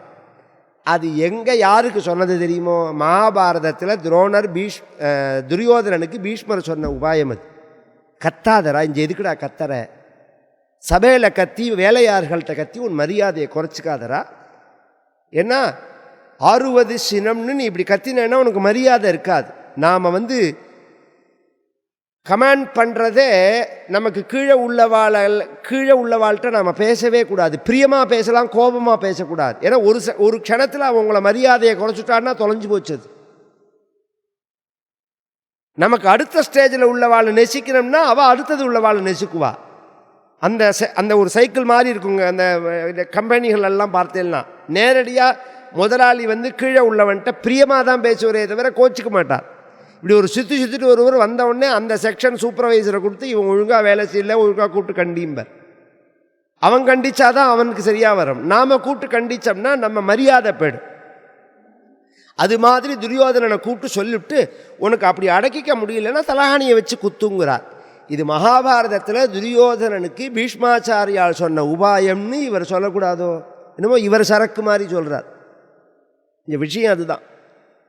நம்ம ஆச்சாரியாலாம் பேசும்போது எந்த விஷயத்தை பேசினாலும் இது இங்கே சொல்லப்பட்டதுன்னு பேசுவார். ஜனங்களுக்கு என்னன்னா, நீங்கள் சொல்லலாம், அதுக்கு பிரமாணம் இருக்கணும். இப்போ ஜோசியமே எப்படின்னா, நான் அதுதான் அந்த நிறைய பேர் பேசுகிறா பற்றியில். இப்போ அபூர்வமாக ஒருத்தர் ஒரு இந்த சிவராத்திரி அப்படிங்கிறத பற்றி ஒரு வீடியோ நான் போட்டிருந்தேன். அதில் கமெண்ட்ஸில் ஒருத்தர் போட்டிருந்தார். அந்த ஆங்கிளில் நான் யோசனை பண்ணலை. எல்லாரும் ஜோசியம் சொல்லலாம், எல்லாரும் பரிகாரம் சொல்லக்கூடாது, இவர் மாதிரி சாஸ்திர ரீதியாக பரிகாரம் சொல்கிறவா தான் சொல்லணும்னார் அவர். நானே அந்த ஆங்கிளில் நான் என்ன பெருசாக எடுத்துக்கல, அவர் சொன்ன விஷயத்துக்கு சொல்ல வரேன். ஜோசியம் யார் வேணாலும் சொல்லலாம், பரிகாரம் யார் வேணாலும் சொல்லக்கூடாது. இது இந்த சூழ்நிலையில் இருக்குது, இந்த பிரச்சனையில் இருக்குது அப்படின்னு ஜோசியம் சொல்லலாம். பரிகாரம் ஏன் சொல்லக்கூடாதுன்னால், இதை பண்ணினா அது சரியாக போகுங்கிறது உனக்கு எப்படி தெரியும்? எந்த ஆதாரத்தில் அதை பேசுறடி? அதுதான் இந்த கேள்வி. நீ ஒரு பரிகாரம் சொல்கிற, நான் ஒரு பரிகாரம் சொல்கிறேன், உங்களுக்கு சொல்கிறேன்னா இது எங்கே இருக்குதுன்னு கேட்டால் நான் சொல்லுவேன். 7 வகையான புஸ்தகம் இருக்குது பரிகார விஷயமாக. 7 வகையான புஸ்தகம் இருக்குது. கர்ம விபாகம் அப்படின்னு இருக்குது, ருத்ர யாமலம் அப்படின்னு இருக்குது, சாரதா திலகம் அப்படின்னு இருக்குது, மகார்ணவம் அப்படின்னு இருக்குது. மகார்ணவம் தான் கர்ம விபாகம். மந்திர மகோததி அப்படின்னு இருக்குது, சஹசிரசார சார சங்கிரகம் அப்படின்னு இருக்குது. இத்தனை விஷயங்கள் இருக்குது. இது எங்கே இருக்குது அப்படின்னு கேட்டால் இது இங்கே இருக்குது. இதுலேருந்து இந்த ஹோமம் சொல்லப்பட்டிருக்கு, இதுக்கு இந்த பரிகாரம் சொல்லப்பட்டிருக்கு அப்படின்னு சொல்லலாம். நீ சொல்கிறது எப்படி? எந்த பிரமாணம்? நீ எது எங்கேயோ படித்து அதை சொல்கிறேன்னா அதுக்கு இந்த நாம் போய் மெடிசன் வாங்கி டாக்டர்கிட்ட அந்த மெடிக்கலில் சாப்பிட்ற மாதிரி அது. இந்த 10வது படித்தவாள்லாம் அந்த நர்ஸு கம்பவுண்டர்லாம் அந்த வாள்லாம் ஊசி போடுறா பற்றியா, அது மாதிரி ஏதோ புத்தகத்தை படிச்சுட்டு நீ ஜோசியை வேணால் சொல்லி தொலைச்சிட்டு போ, அதுவே குட்டிச்சவராக போகிறது நீ சொல்கிற விஷயங்களால். அதுக்கே கேரளாவிலலாம் பார்த்தோம்னா, புரிஞ்சுக்கிறதுக்காக சொல்கிறேன், பிரശ്னம் போட்ட உடனே பிரശ്னத்தில் உள்ள பலனை சொல்லிகிட்டே போகிற வாழை நான் ஏற்றுக்க மாட்டேன். இந்த காம்பினேஷனுக்கு என்ன ஸ்லோகமோ அதை சொல்லணும். 2 லட்சம் இருக்குது இந்த பிரശ്ன ஸ்லோகம். நாராயண பொதுவாள் மாதிரி உள்ளவா தான் அதை சொல்லுவா. சில மகான்கள் இருந்தா என்னவா இருந்தாலும் பிரശ്னத்துக்கு ஸ்லோகம் சொல்லுவா, இதுக்குனால இதுங்கிறதுக்கு ஸ்லோகம் சொல்லுவாள். இப்படி சொல்லியிருக்குன்னு அதைத்தான் பிரமாணமாக எடுத்துக்கலாம். நீ உத்தேசமாக சொல்கிறதே 1-2 வேணால் பழிக்கலாமே தவிர அது பிரமாணமாகாது. அது மாதிரி பரிகாரங்கள் அப்படின்னு இருக்கு பற்றியில, அது சாஸ்திர ரீதியாக இருக்கணும். இந்த பிரதமோ தெய்வியா அப்படின்னு நான் சொன்னேன். முழு கடவுள்னு யார் சொல்கிறான்னால் வேதந்தான் சொல்கிறது. வேதந்தான் முதல் கடவுள் அப்படின்னு. அதுக்கு உதாரணம், தேவதைகளும் அசுரர்களும் சேர்ந்து பார்க்கடல் கடைஞ்சா. கவனித்து கேளுங்க. அதில் எல்லா புராணத்திலையும் உள்ள கதை. தேவதைகளும் அசுரர்களும் பார்க்கடல் கடைஞ்சாங்கிறது எல்லா புராணத்திலையும் உள்ளது. ஒத்தரால் பண்ண முடியாதுங்கிறதுக்காக 2 பேரை சேர்த்துக்க சொன்னான் பகவான். தேவதைகள் தான் இதில் பயன் யாருக்குன்னா தேவதைகளுக்கு தான். ஏன்னா அசுரர்கள் பக்கம் சுக்கராச்சாரியார் இருந்துட்டு மிருத சஞ்சீவினின்னு ஒரு மந்திரத்தை வச்சுன்னு செத்தவாளெல்லாம் புழைக்க வச்சுட்டார். தேவதைகளுக்கு அது இல்லை. தேவதைகள் பகவானை சரணம் அடைஞ்ச உடனே பகவான் சொன்னான், பார்க்கடலை நீங்கள் கடைஞ்செல்லாம் அதில் அமிர்தம்னு வரும், அதை சாப்பிட்டா நீங்களும் இரவாத நிலையை அடைஞ்சுடலாம், அப்போ சமபலமாக ஆகலாம் அப்படின்னா. உடனே தேவதைகள் சொன்னால் கடைஞ்சுடலாமே அப்படின்னா. உடனே அதுக்கு பகவான் சொன்னான், நீங்கள் நினைக்கிற மாதிரி ஆற்றுல உரகூத்துல 1/2 லிட்டரு பால் இல்லை, அது 1/2 லிட்டரு பாலாக இருந்ததுன்னா அந்த காலத்துலலாம் ஆடை வீணாக போகிறதுன்னு எடுத்து வச்சு மிக்சியில் போட்டு அடிப்பா. மிக்சி இல்லாத காலத்துலலாம் நீங்கள் பார்த்த வாளுக்கு தெரியும், ஒரு ஹார்லிக்ஸ் பாட்டிலில் போட்டு கொடுத்தா சந்தியாதனம் பண்ணாத கிழவர் குளிக்கணும் உட்காந்துருப்பார். அவருக்கு வேறு வேலை வேணுமோனோ. அவர் ஒழுங்காக சந்தியாதனம் பூஜை பண்ணால் அவருக்கு அந்த வேலையை சொல்ல மாட்டா.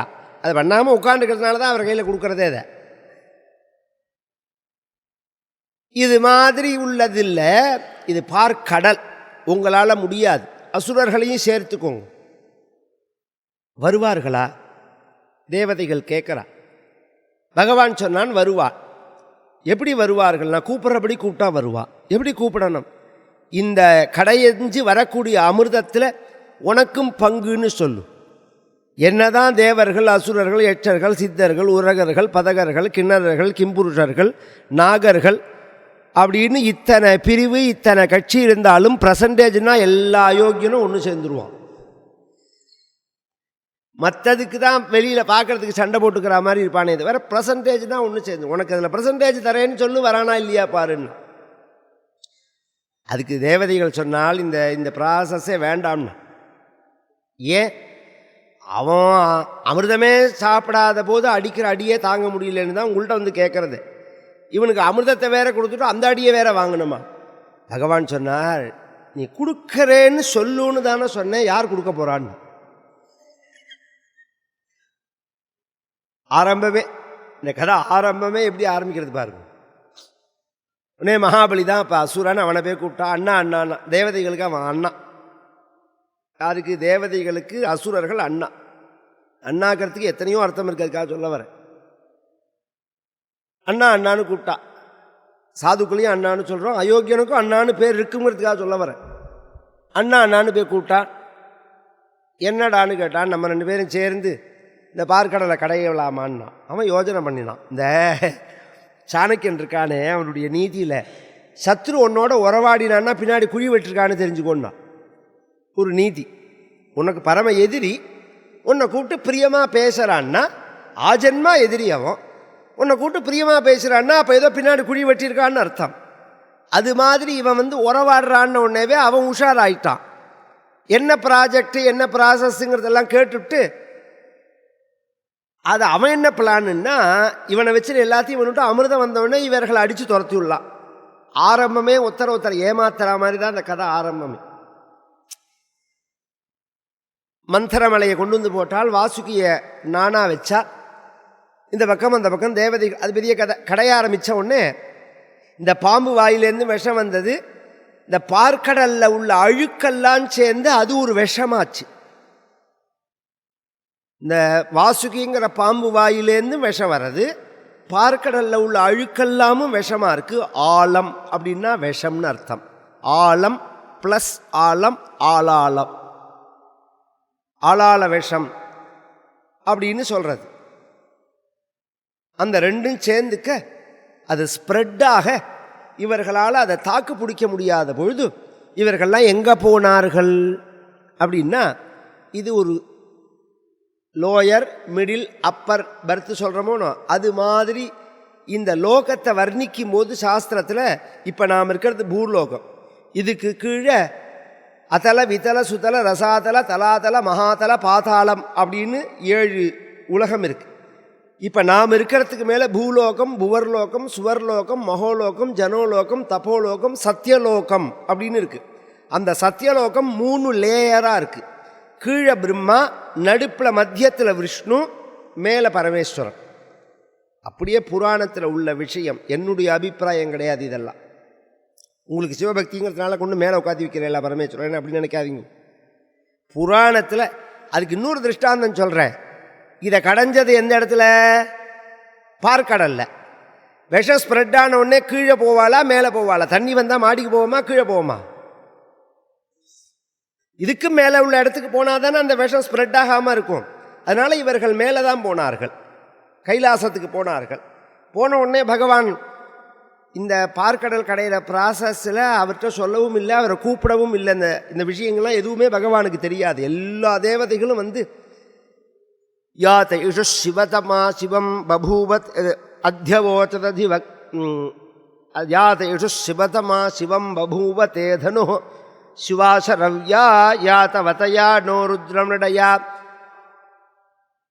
அத்தியவோச்ச யதா ந சிவேன வச்சசா த்வாகிரிஷாச்சா வதாமசி யதா ந சர்வமிஜ்ஜகத யக்ஷ்மகும் சுமனா அசத் அத்தியவோச்சததிபக்தா பிரதமோ தைவ்யோபிஷக் அஹீகிஷ்ட சர்வா அஞ்சம்பயன் சர்வா ஆశ్చயாத்து தான்யः.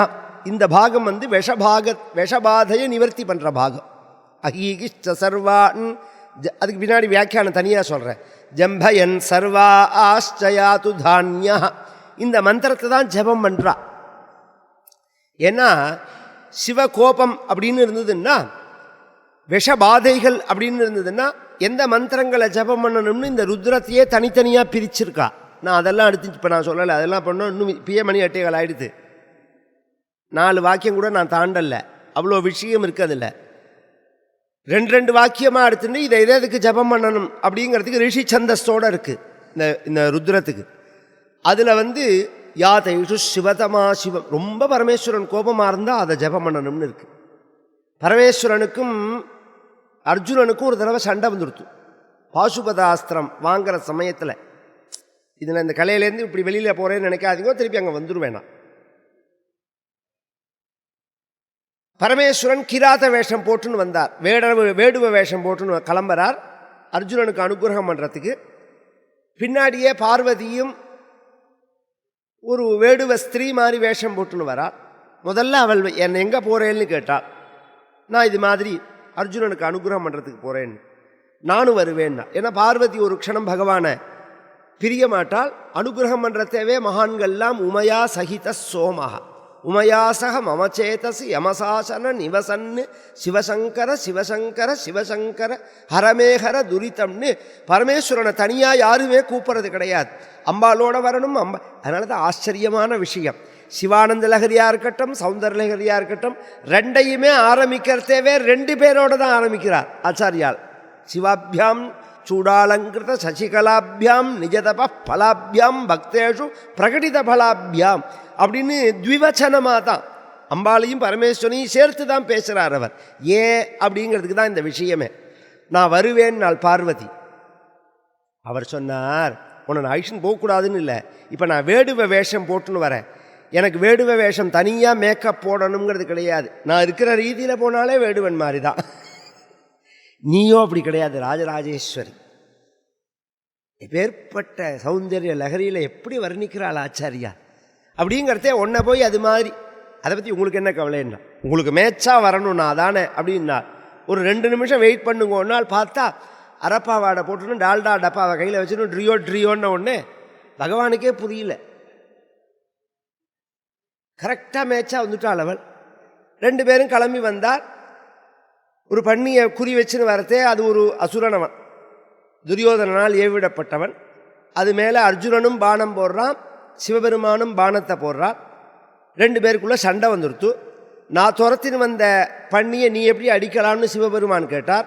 என் மேலே பாய வந்த பண்ணியை தான் நான் அடித்தேன், எனக்கு இந்த மாம்சம் வேண்டாம், நீ எடுத்துக்கோ அப்படிங்கிறான் அவன். நீ அடித்த மாம்சத்தை நான் எப்படி எடுப்பேன், என்னோட தொழிலுக்கு அது அவமானம் இல்லையா அப்படிங்கிறத. அதுக்கு நான் என்ன பண்ண முடியும், நான் நீ என்னமா அடிக்கலாம்னு சண்டை வந்து 2 பேருக்குள்ளே வாய் தகராறு, கை தகராறு ஆகிடுது. கை தகராறு ஆன உடனே ஒரு கட்டத்தில் சண்டை ஜாஸ்தியாகி இவன் என்ன பண்ணிவிட்டான், சண்டை என்ன அஸ்திரம் போட்டாலும் பிரதி அஸ்திரம் 2 பேருக்குள்ளே போடுறான். ஒரு கட்டத்தில் பகவான் இந்த அர்ஜுனனுடைய காண்டீவத்தினுடைய கயத்தை அறுத்து விட்டுட்டார். அறுத்து விட்ட உடனே அவன் என்ன பண்ணினா, அந்த வில்லை சுழட்டி பெரட்டி இப்படி வச்சான் சிவபெருமான் தலையில். இப்படி ஒரு கம்பை எடுத்துட்டு இப்படி நடு மண்டையில் அடித்தா எப்படி இருக்கும், அது மாதிரி அடிக்கிறான், பொழக்கிறது மண்டை. கங்கை செதறது, சந்திரன் செதறா.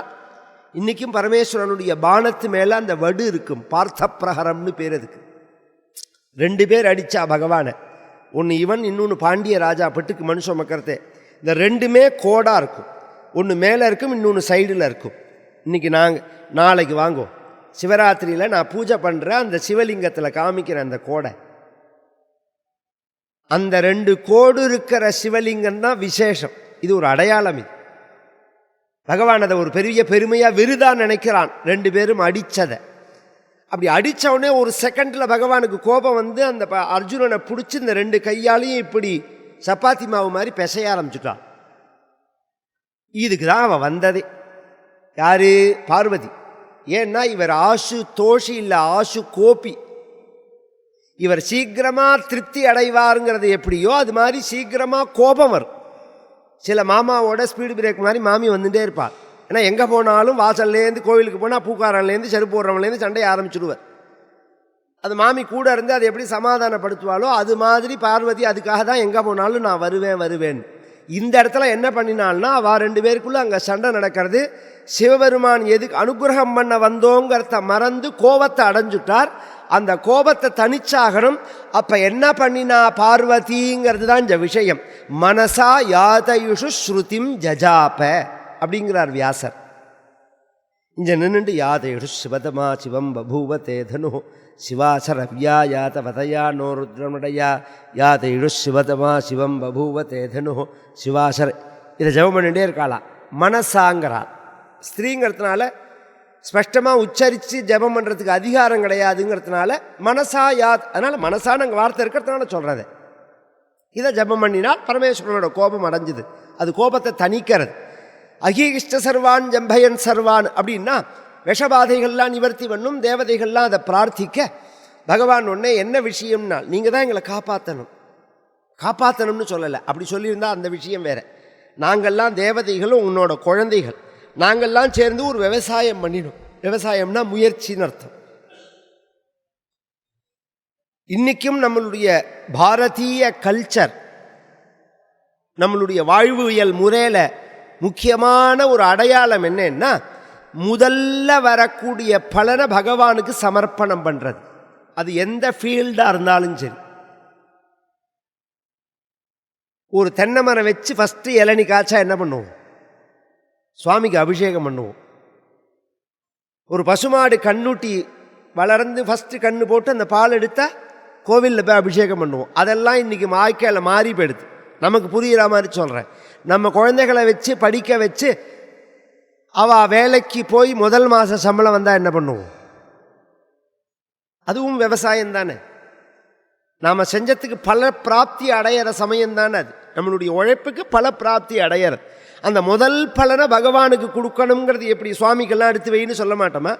அது மாதிரி முதல்ல நாங்கள்லாம் பண்ணின காரியத்தில் முதல்ல வந்த பலனை முதல் தெய்வத்துக்கு கொடுக்கணும்னா கவனித்து கேட்கணும். இவ பண்ணின காரியம் என்ன? பார்க்கடல் கடைஞ்சது. சரி, அதில் முதல்ல வந்தது எது? விஷம். இந்த பின்னாடி அமிர்தத்தும் போது அவரை கூப்பிட போகிறதில்ல.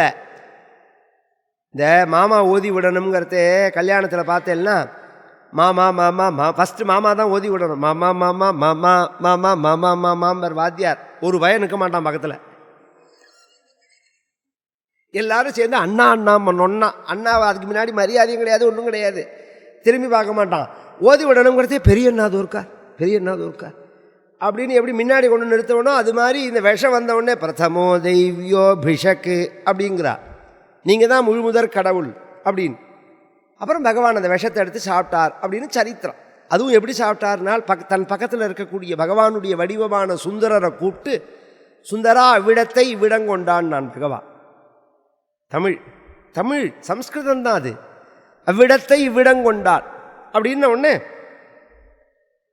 அவர் அப்படியே அதை உருட்டி திரட்டி தீபாவளி லேகியம் மாதிரி பகவான் கையில் கொண்டு கொடுக்க பகவான் அதை வாயில் போட்டுக்க. அதனால தான் ஆலாசிய நாதன் அப்படின்னு பகவானுக்கு பெயர். ஆலாசிய சுந்தரம் அப்படின்னு தான் பகவானுக்கு பெயர். ஆலம்னா விஷம், ஆசியம்னா வாய்க்கு ஆசியம்னு பேர். அதனால சுந்தரமூர்த்தி நாயனாருக்கு ஆளாள சுந்தரர்னு பெயர். சுந்தரமூர்த்தி நாயனார் சரித்திரத்தை எடுத்து பார்த்தேன்னா அவருக்கு ஆளாள சுந்தரர் அப்படிங்கிற பெயர் இதனால தான் வரும். இந்த பிரதம தெய்வமாக இருக்கக்கூடிய பகவான் நீங்கள் என்ன தெரியுமா பண்ணணும்? அஹீகிஷ்ட சர்வான் அத்தியவோச்சததி பக்தா பிரதமோ தெய்வியா. பிரதமோ தெய்வியா மட்டும் இல்லை, பிரதமோ பிஷக்கு அப்படிங்கிறார். பிஷக்கு பாப ரோக சம்சார தாரித்ரியாதி சகல வியசன சிகித்சகா பிஷக்தமம் துவாம் பிஷஜாம் ஸ்ருணோதி இது ஸ்ருதேஹே ஏவம் விதோஹோ பகவான் அத்தியவோச்சது. இந்த பிஷக்கு அப்படின்னா வைத்தியர்னு அர்த்தம், வியாதியை போக்கிறவர் அப்படின்னு அர்த்தம். எந்த வியாதியை போக்கிறவர் அப்படிங்கிறதுக்கு வித்யாரண்யால் சொல்றால் பாப ரோக சம்சார தாரித்ரியாதி சகல வியசன சிகித்சகா. பாபங்கிற வியாதி, ரோகம் அப்படிங்கிற வியாதி, தாரித்ரியம் அப்படிங்கிற வியாதி, எல்லாத்துக்கும் மேலே பிறவிங்கிற வியாதி. இந்த பிறவிதானே எல்லாத்துக்கும் மூல காரணமே. பிறந்திழைத்தேன் எம்பெருமான் மெய்யே உன் பொன்னடிகள் கண்டின்று வீடுற்றேன் அப்படிங்கிறார். பிறந்து இழைத்தேன்கிறார். பிறந்து கஷ்டம்தான். பகவான் பகவத்கீதையில் சொல்லும்போது இத்தனை துக்கத்துக்கும் முக்கிய காரணமே ஜனனந்தாண்டா அர்ஜுனாங்கிறார். ஜென்ம துக்க ஜராவியாதி துக்கதோஷ அனுதர்சனம். இந்த அஞ்சையும் திரும்பி பார்க்கணுண்டா அர்ஜுனா அப்படிங்கிறார். அதனால பிறவி அப்படிங்கிற அந்த வியாதிக்கு மட்டுமில்லை, ரோகம் உலகத்தில் எத்தனை வகையான வியாதி இருந்தாலும் சரி அத்தனை வியாதிக்கு மந்திரம் எது? தீர்காயுஷ கொடுக்கிறவன் யார் அப்படின்னா சிவபெருமான் தான். அப்பர் சுவாமிகள் சொல்றார், பேராயிரம் பரவி வானோர் ஏற்றும் பெம்மானை பிரிவிலா அடியார்க்கென்றாம் வாராத செல்வம் வருவிப்பானை மந்திரமும் தந்திரமும் மருந்துமாகி தீரா நோய் தீர்த்தருளவல்லான் தன்னை திருப்புறங்கள் தின் சிலை கை கொண்ட போரானை புள்ளிருக்கு வேலூரானை போற்றாமல் ஆற்றனால் போக்கினேனே. வைத்தீஸ்வரங்கோவில் தேவாரம் இது. இன்னைக்கு எல்லாருக்கும் நம்ம எல்லாருக்கும் குலதெய்வமாக இருக்கு. பற்றியில யார் எடுத்தாலும் வைத்தீஸ்வரங்கோவில் குலதெய்வம்னு சொல்லுவார். அதோட தேவாரம் இது. பேராயிரம் பரவி வானோரேற்றும் பெம்மானை, ஒரு பெயர் ரெண்டு பெயர் இல்லை, பிரிவிலா அடியார்க்கு என்றும் வாராத செல்வம் வருவிப்பானை. அதை இணை பிரியாத பக்தர்களுக்கு கொடுக்கக்கூடாததுன்னு ஒன்று கிடையாதான் பகவானுக்கு. வேண்டுவார்க்கு வேண்டுவதை ஈவான் கண்டாய் அப்படின்னு. மந்திரமும் எப்படி இருக்கான் பகவானால்? மந்திரமும் தந்திரமும் மருந்துமாகி. மந்திரமும் அவன்தான், செயல்முறையில் பண்ணக்கூடிய தந்திரம்னா சிகிச்சைன்னு அர்த்தம். மருந்தா சிலதை கொடுக்கலாம். இப்போ இன்றைக்கி தானே இப்போ திருப்பி அதெல்லாம் ரியாக்ஷன் ஆகிட்டு அக்குபஞ்சர், இது தொடு சிகிச்சை, இந்த மாதிரிலாம் சொல்கிற மத்தியில் இதெல்லாம் உண்டு. ஃபிசியோதெரப்பி இதெல்லாம் பண்ணுற மத்தியில் இதுக்கு தந்திரம்னு பேர் சாஸ்திரத்தில். அந்த சப்தம் இருக்காது, அங்கே மருந்தும் இருக்காது, ஆக்ஷன் மட்டும்தான் இருக்கும். இன்றைக்கும் கேரளாவில் பூஜையை பார்த்தெல்லாம் வெறும் ஆக்ஷன் மட்டும்தான் இருக்கும். அதில் தாந்திரிக பூஜைன்னு சொல்கிறோமோ அதை தந்திரம்ங்கிறது அதுதான். தந்திரமும் மருந்துமாகி. மருந்தும் இன்றைக்கி வைத்தீஸ்வரன் கோவில் போனால் மருந்து கொடுப்பா. அங்கே இருக்கக்கூடிய அந்த சுவாமிகிட்ட இருக்கிற மண் இருக்குது பார்த்தீங்களா, அது அங்கே ஸ்தல விருட்சம் வேப்ப மரம். வைத்தீஸ்வரன் கோவிலில் ஸ்தல விருட்சம் வேப்ப மரம். அதுலேருந்து தானாக உதுந்த 7 இலையை எடுத்துன்னு வந்து இந்த 7 உருண்டையோட தினப்படி கார்த்தால ஸ்நானம் பண்ணிட்டு வெறும் வாயில் ஒருத்தர் பாலாம்பிகேஷ வைத்தியேஷ பவரோக ஹரேதிச்ச ஜபேன் நாமத்ரயம் நித்தியம் மகாரோக நிவாரணம் அப்படின்னு சொல்லிட்டு சாப்பிட்டால்னா எப்பேற்பட்ட வியாதியும் சரியாக போயிடும். பம்பாயில் ஒரு டாக்டர் கவனித்து கேட்கணும், அவருக்கு ஒரு வியாதி, இப்பையும் அதுக்கு மருந்து கிடையாது. அது என்ன வியாதின்னு சொல்கிறேன். நாம் ராத்திரி படுக்கையில் படுத்துனுட்டு கார்த்தால எழுந்துன்றா நாம் படுத்துன்ற இடத்துல ஒரு அரைப்படி அல்றா மாதிரி தோல் உதிர்ந்து கிடக்கும். அப்படி ஒரு வியாதி கேள்விப்பட்டிருக்கல நீங்கள்? இருக்குது. உடம்புலேருந்து இப்படி உதிரும், காஞ்ச பொறுக்கு உதிர்றா மாதிரி உதிரும். இன்றைக்கும் அதுக்கு சொரீசியாஸ்ன்னு சொல்லுவாத. அது உடம்பு முழுக்க வந்தா, ஒரு இடத்துல 2 இடத்துல வந்தா இல்லை, உடம்பு முழுக்க அப்படி ஆயிடுத்துன்னா நாம் படுத்துன்னு ஏந்திருக்கிற இடத்துலலாம் பொடுகு உதுர்றா மாதிரி உதுரும். அது லண்டன் பரியந்தம் போய் பார்த்தா சரியாக வரல. நான் சொல்கிறது 91 எங்கள் அப்பாட்ட அங்கே கதைக்கு போயிருக்கிறதே சொன்னார் அவர். அப்பா பார்த்துட்டு எந்த ஆற்றுல நாங்கள் செம்பூரில் இருக்கோம், செம்பூரில் தான் அதை பார்க்கறது, இந்த ஆற்றுல தான் அந்த வியாதி உங்களுக்கு வரத்துக்கு காரணமேன்னா எங்கள் அப்பா. எப்படின்னு கேட்டால் பாம்பு அடிச்சேலான்னு.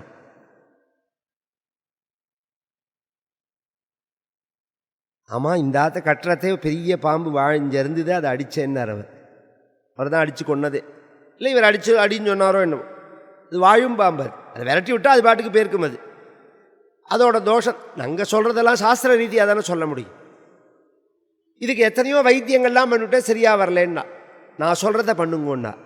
அவர் கேரளாக்காரர். இந்த கேரளாக்காரால் தப்பாக எடுத்துக்காதீங்க, நான் சொல்கிற விஷயத்தை சொன்னால் அவளுக்கு ஒரு புரியும் என்னென்னு.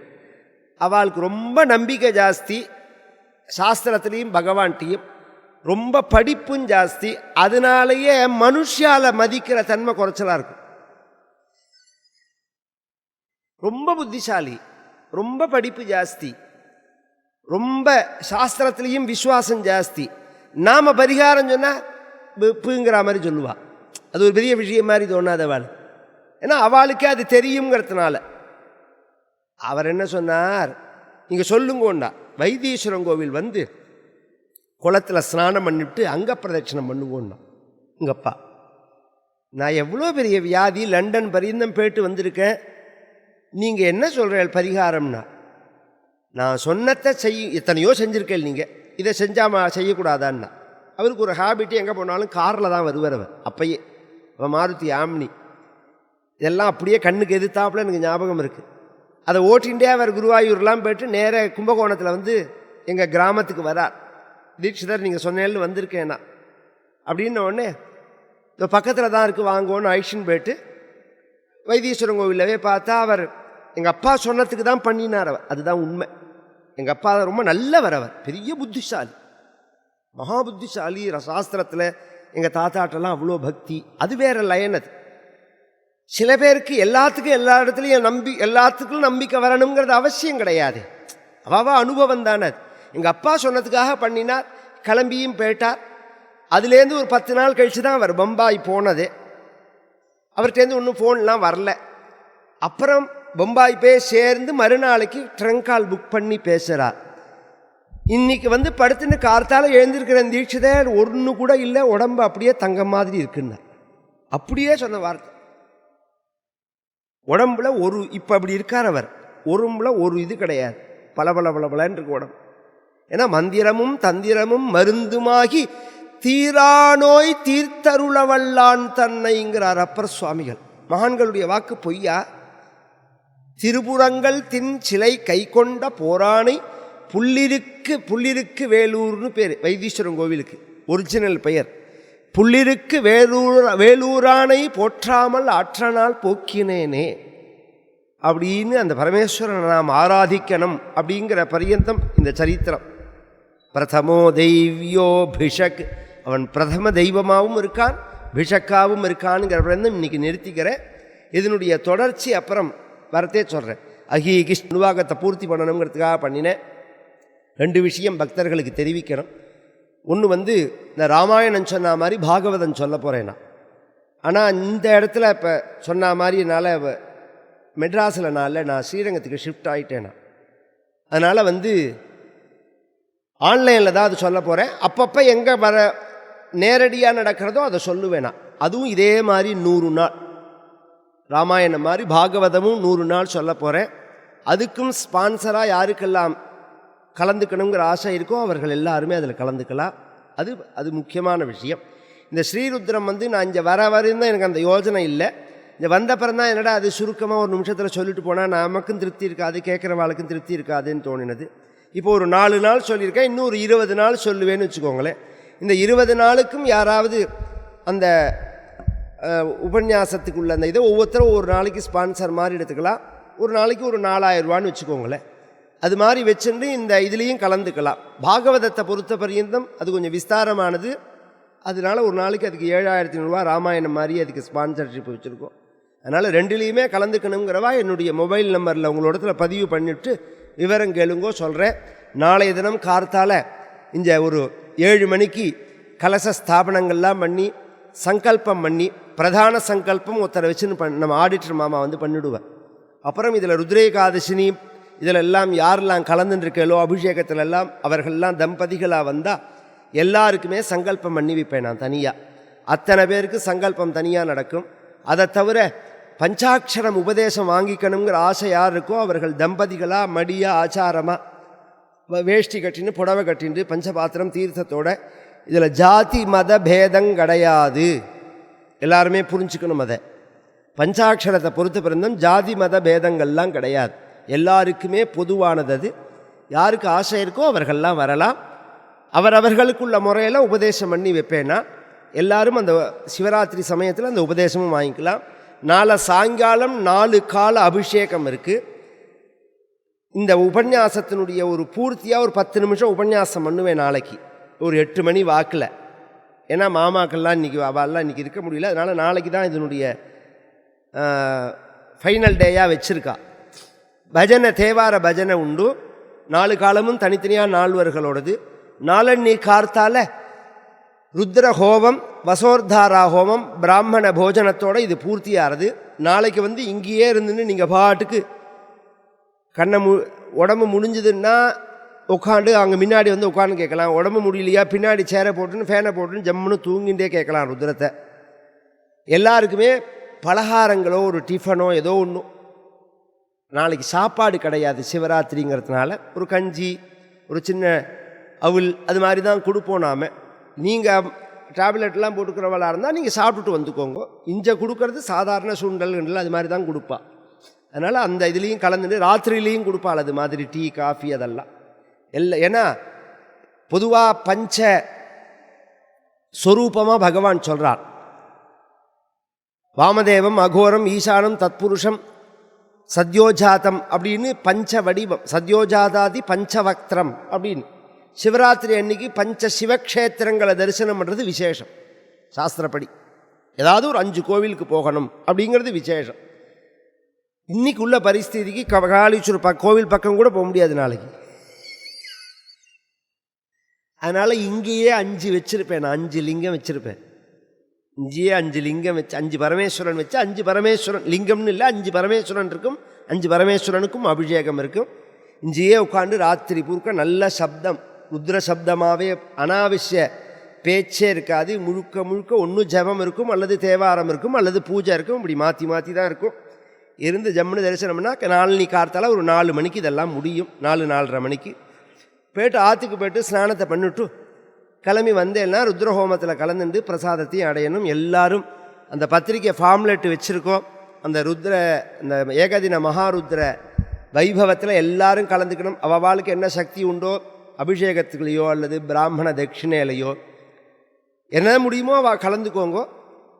எல்லாரும் இதில் எல்லாருக்குமே நாளைக்கு கலந்துண்டவா எல்லாருக்குமே ஒரு ருத்ராட்ச பிரசாதமும் இருக்குது. ருத்ராட்ச மரத்தில் இதெல்லாம் நான் சங்கல்பம் பண்ணி பிளான் பண்ணிலாம் அப்படி பிளான் பண்ணுறதா இருந்தால் நான் எப்படி தெரியுமா பண்ணியிருக்கணும், எல்லோரும் சிவராத்திரியில் கலந்துக்கோங்க, ஆன்லைனில் உங்களுக்கு ருத்ராட்ச பிரசாதம் அனுப்பிச்சி வைக்கிறேன்னு சொல்லியிருக்கணும். நான் அப்படி சொல்லலை, இன்றைக்கி தான் சொல்கிறேன். ஏன்னா ஒருத்தர் என்கிட்ட ஒரு மூட்டை ருத்ராட்சம் கொடுத்தார். நான் இன்றைக்கி சாமான் எடுத்து வைக்கிறதே பார்க்குறேன், அந்த ருத்ராட்சம் இருக்குது. ஒரு மூட்டை ருத்ராட்சம் மரத்தில் காய்ச்ச ருத்ராட்சம், அதில் தொலை கூட நீங்கள் தான் போட்டுக்கணும். அது மாதிரி ருத்ராட்சம் அது. அப்போ தான் தோணினது நாளைக்கு பரமேஸ்வரன்ட்ட வச்சுட்டு வரவாளுக்கெல்லாம் ஒரு ருத்ராட்சம் கொடுக்கலாம் அப்படின்னு தோணினது. அது நீங்கள் பூஜையில் வச்சுக்கலாம், கழுத்தில் கோட்டு போட்டுக்கலாம், எப்படி வேணாலும் பண்ணலாம். அதுக்கு ஒன்றும் கட்டணமும் கிடையாது, பதிவும் கிடையாது, இதுவும் கிடையாது. எல்லாருமே அந்த பிரசாதத்தை அடையணும், பகவானுடைய பரிபூர்ண கிருபையை அடையணும்னு பிரார்த்திச்சுக்கிறோம். பலாம்பிகேஷ வைத்யேஷ பவரோக ஹரேதி ச ஜபேல்நாமத்ரயம் நித்யம் மகாரோக நிவாரணம். மகாதேவ மகாதேவ மகாதேவ மகா மகாதேவ மகாதேவ மகாதேவ மகா மகாதேவ மகாதேவ மகாதேவ மகாதேவ மகாதேவ மகாதேவ மகாதேவ மகாதேவ. நம பார்வதி பதயே. ஆஞ்சநேயமூர்த்திக்கு